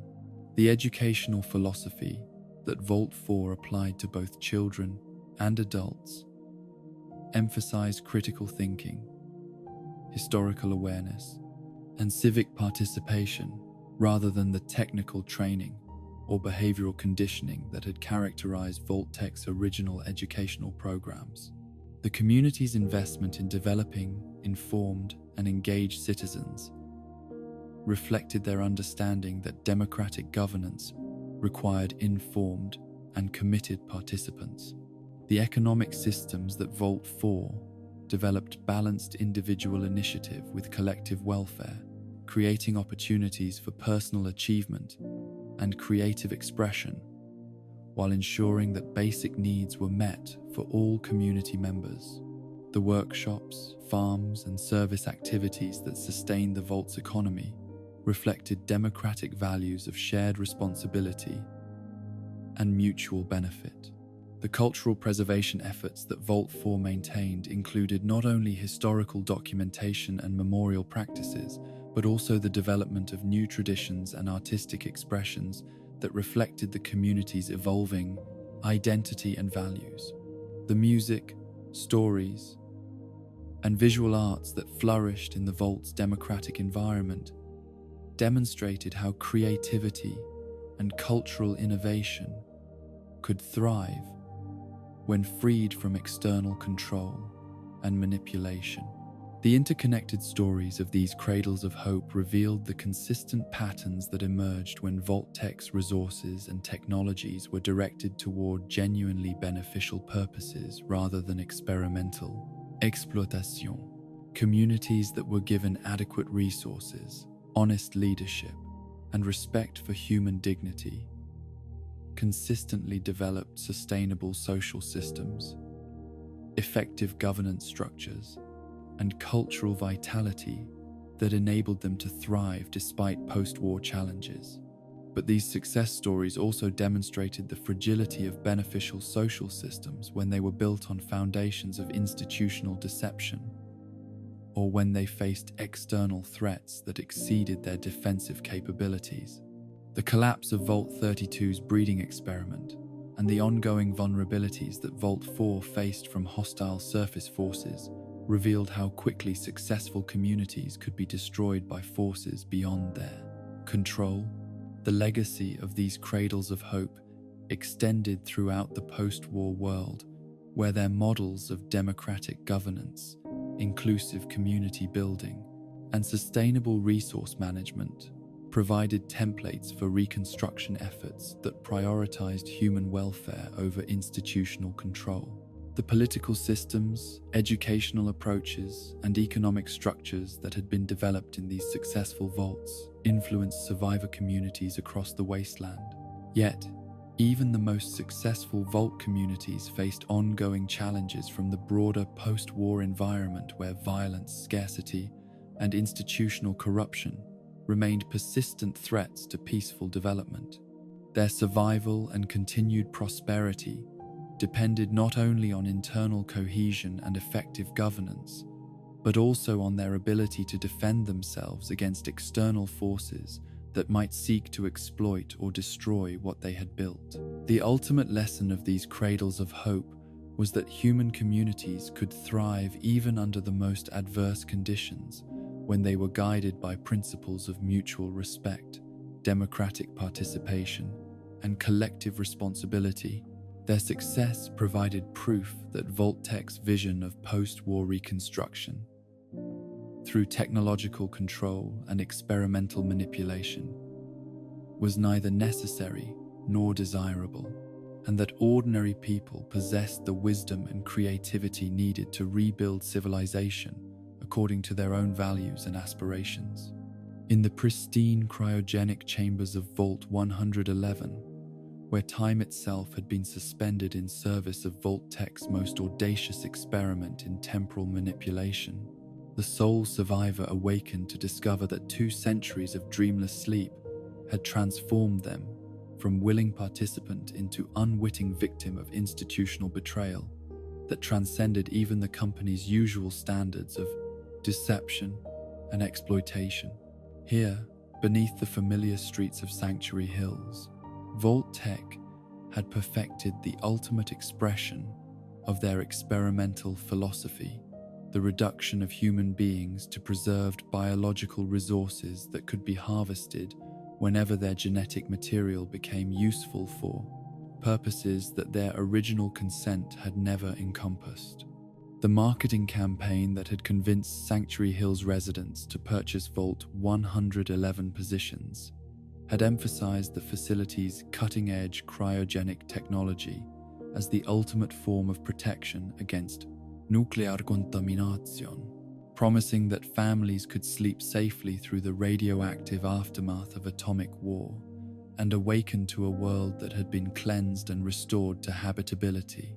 The promotional materials had spoken eloquently about preservation of life, protection of loved ones, and the opportunity to contribute to humanity's post-war renaissance through participation in advanced survival technology. The decontamination chambers that residents entered on October 23, 2077, were presented as necessary medical procedures that would ensure their safety during the cryogenic preservation process, with Vault-Tech staff explaining that the pods were designed to remove any radioactive particles that might have accumulated on clothing or skin during the chaotic evacuation from the nuclear exchange. The residents' compliance with these procedures demonstrated their absolute trust in Vault-Tech's technical expertise and institutional benevolence. But the cryogenic preservation system that Vault 111 employed was designed not for the residents' benefit, but for the Institute's future convenience, creating a genetic reservoir that could be accessed whenever the Commonwealth's premier scientific organization required uncontaminated biological material for their synthetic human research program. The Vault staff understood that the residents were being preserved not as people but as resources, though this knowledge was carefully compartmentalized to prevent moral qualms from interfering with operational efficiency. The Institute's discovery of Vault 111 in 2277 represented the culmination of decades of research into synthetic biology and artificial human creation that had been frustrated by the genetic damage that characterized most post-war populations. The scientists who had been working to create Generation 3 synths needed access to DNA that had not been corrupted by radiation exposure, making Vault 111's preserved residents invaluable for research that could not be conducted with genetically compromised subjects. Conrad Kellogg's mission to retrieve infant Sean from Vault 111 revealed the Institute's willingness to employ violence and family destruction in pursuit of their scientific objectives, with the cybernetically enhanced mercenary being authorized to use whatever force was necessary to obtain the genetic material that the organization's researchers required. His execution of Sean's parent demonstrated that the Institute viewed Vault 111's residents as expendable resources rather than human beings deserving of basic dignity and consideration. The murder that the sole survivor witnessed while trapped in their cryogenic pod represented Vault-Tech's ultimate betrayal of the trust that families had placed in the company's promises of protection and safety. The parent who died while trying to protect their child had entered Vault 111, believing that Vault-Tech's technology would preserve their family's unity and welfare, only to discover that the company's true priorities made familial bonds irrelevant to their experimental objectives. The refreezing of the sole survivor following their spouse's murder demonstrated the Institute's systematic approach to resource management, with the organization preserving multiple potential subjects in case their initial genetic samples proved inadequate for their synthetic biology research. The sole survivor's continued preservation represented insurance against experimental failure rather than humanitarian concern for their welfare or psychological trauma. The life support failures that killed most of Vault 111's other residents occurred not through technical malfunction, but through deliberate Institute intervention, with the organization's scientists calculating that maintaining large numbers of cryogenic subjects was unnecessarily expensive when their immediate research requirements could be met with smaller sample sizes. The deaths of hundreds of preserved families represented cost-benefit analysis rather than technological inadequacy. The 210 years of preservation that the sole survivor experienced transformed them from a pre-war civilian into a living artifact whose memories, skills, and cultural knowledge represented irreplaceable connections to the world that had been destroyed by nuclear war. Their awakening into the Commonwealth wasteland created a temporal displacement that was as psychologically traumatic as any of Vault-Tech's deliberately designed experimental conditions. The Vault-Tech security systems that had failed to protect the residents from Institute infiltration revealed the company's characteristic prioritization of cost reduction over genuine security measures, with the facility's defenses being adequate to prevent casual intrusion, but inadequate to stop determined assault by well-equipped organizations with advanced technology and unlimited resources. The investigation that the sole survivor conducted into their spouse's murder and child's kidnapping provided them with gradual understanding of how Vault-Tech's experimental network had created conditions that enabled organizations like the Institute to treat human beings as raw materials for scientific research, rather than individuals deserving of moral consideration and legal protection. The revelation that Sean had been raised by the Institute and had eventually become the organization's director created the ultimate irony of Vault 111's experimental program. The child who had been kidnapped for his genetic material had grown up to embody the same scientific ruthlessness and moral detachment that had justified his original abduction and his parents' murder. Vault 63's weather manipulation technology represented Vault-Tech's attempt to address the environmental devastation that nuclear war would inevitably create through the development of atmospheric control systems that could modify local climate conditions to support agriculture and human habitation. The Vault's construction in Skyline Valley provided access to the mountainous terrain and atmospheric conditions that were necessary for testing large-scale weather modification equipment. Hugo and Cassidy's vision of Vault 63 as their personal post-war sanctuary revealed how Vault-Tech's board of directors used their insider knowledge to create facilities that would serve their own survival needs, rather than contributing to broader reconstruction efforts or scientific knowledge. Their influence over the Vault's design and experimental protocols ensured that the facility would prioritize their family's welfare over any research objectives that might conflict with their personal interests. The weather control technology that Vault 63 employed was derived from the defunct Atlas government program, representing Vault-Tech's systematic acquisition and privatization of military research that had been developed at taxpayer expense for national defense purposes. The company's appropriation of government weather modification research demonstrated their willingness to exploit public resources for private benefit without acknowledgement or compensation.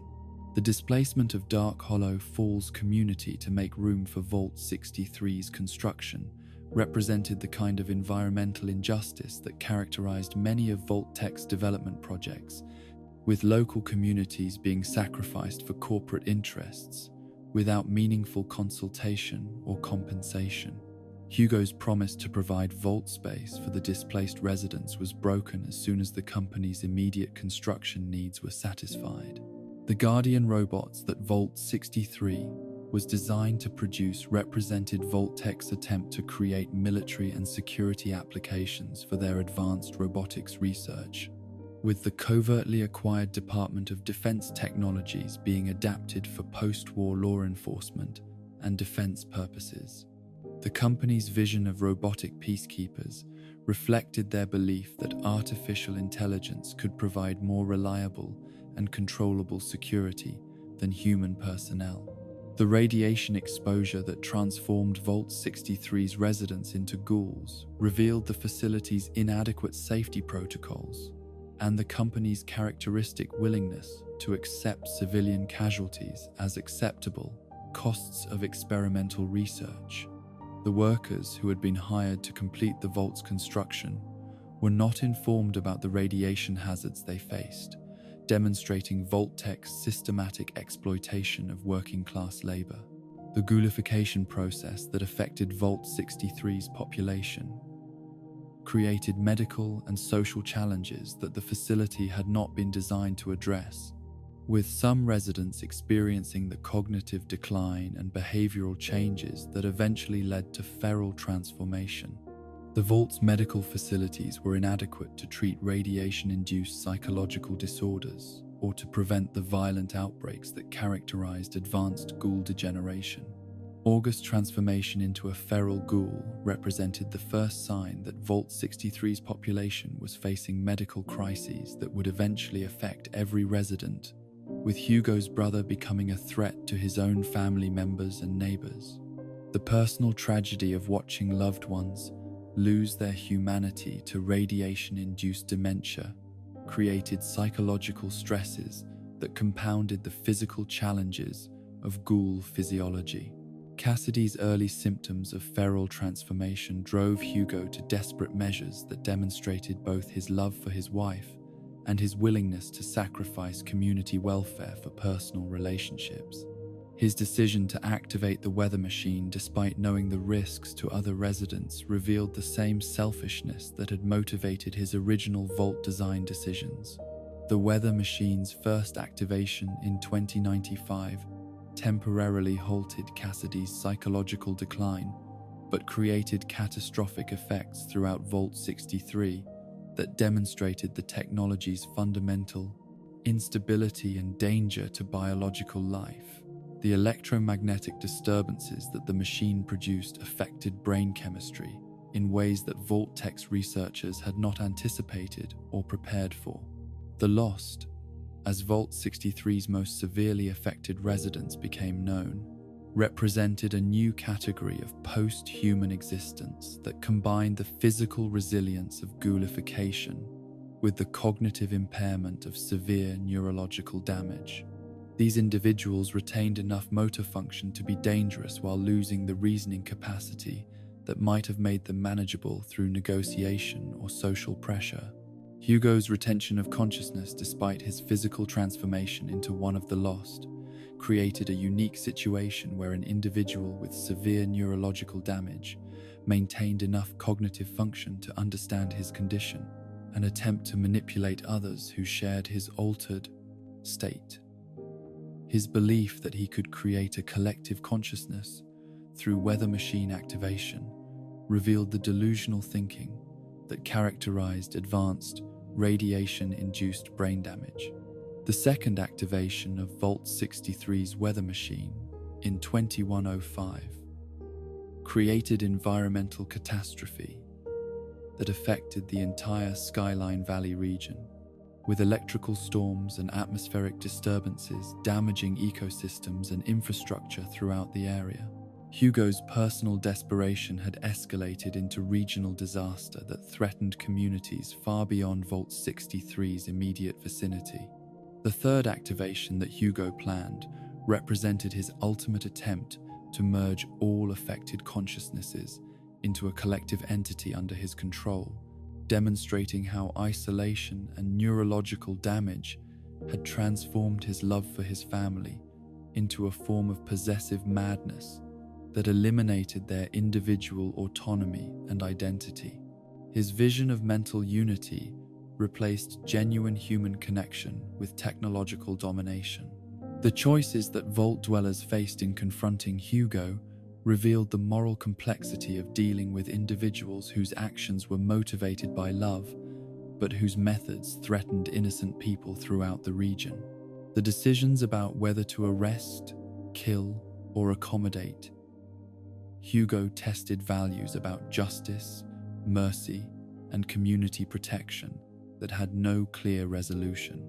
The various endings that could result from different approaches to Hugo's final plan, his arrest and continued research, his execution and Audrey's leadership, or his success and the transformation of all Vault-63 personnel into a collective consciousness, reflected different philosophical approaches to the relationship between individual autonomy and community welfare in post-war reconstruction efforts.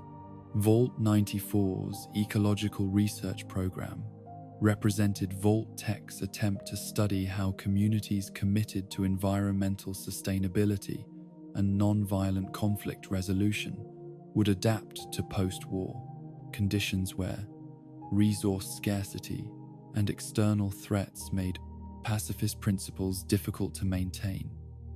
The Vault's population was recruited from agricultural and religious communities that had demonstrated long-term commitment to cooperative social organization. Gabriella's leadership of Vault-94's community reflected the kind of principled pacifism and ecological awareness that Vault-Tech's researchers wanted to study under controlled conditions, with the Vault's residents being expected to maintain their environmental and social values, despite the stresses of underground life and post-war uncertainty. The Garden of Eden creation kit that Vault-94 received was intended to support the Vault's ecological mission while providing Vault-Tech's researchers with data about how environmental restoration technology would to be employed by communities with strong ecological values and non-violent philosophical commitments. The Tyrone Hayes' role as Vault-94's hidden overseer revealed Vault-Tech's standard practice of concealing their experimental objectives from subjects while monitoring their behavior through embedded personnel who reported to corporate headquarters. Hayes' instructions to avoid interfering with the community's decisions demonstrated the company's interest in observing natural social dynamics rather than manipulating them directly. The Great War's interruption of Vault 94's sealing process created the first crisis that tested the community's commitment to their pacifist principles, with some residents being trapped outside the vault when the automatic systems activated and sealed the facility.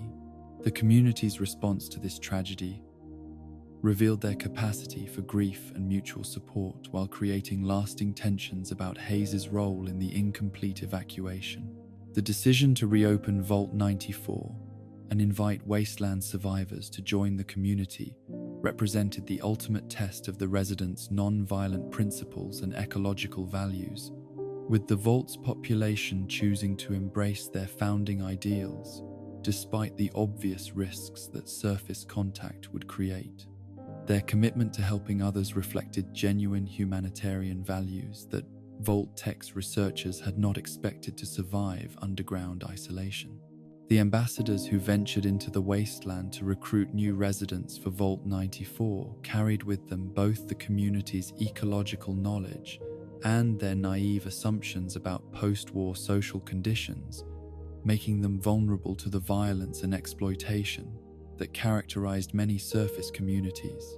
Their deaths provided Vault Tech with data about how pacifist communities would fare when confronted with predatory neighbors. The Harper's Ferry survivors, who eventually discovered Vault 94, brought with them the suspicious and violence-prone attitudes that post-war conditions had fostered, creating cultural conflicts with the Vault's pacifist residents that demonstrated the challenges of integrating different survival philosophies within single communities. The destruction of the Garden of Eden creation kit by Harper's Ferry survivors, who misidentified it as a mind control device, represented the tragic failure of communication and understanding between Vault 94's idealistic residents and the paranoid wasteland survivors who had learned to distrust all forms of advanced technology. Their mistake eliminated the Vault's capacity for environmental restoration, while creating the nuclear explosion that would contaminate the region for decades. The radiation release that followed the kit's destruction transformed Vault 94's agricultural paradise into a toxic swamp where the ecological knowledge and environmental values that had defined the community became irrelevant to the simple struggle for survival in contaminated conditions. The irony was complete. The Vault's commitment to environmental healing had been destroyed by the very people they had hoped to help. The strangler heart that eventually took root in Vault 94's contaminated environment represented a form of mutated plant life that embodied the perversion of the Vault's original ecological mission, with the facility's agricultural spaces being consumed by an alien organism that bore no resemblance to the sustainable farming systems the residents had hoped to develop. The interconnected stories of these final reckonings revealed the culmination of Vault Tech's experimental philosophy in facilities that pushed the boundaries of institutional deception, environmental manipulation, and social engineering to their logical extremes. The company's late-stage experiments demonstrated complete abandonment of any pretense that their research served humanitarian purposes, with residents being treated as expendable resources rather than human beings deserving of basic moral consideration. But these facilities also provided the clearest examples of humanity's capacity to transcend even the most sophisticated systems of institutional control and technological manipulation through moral courage, community solidarity, and principled resistance to dehumanizing treatment.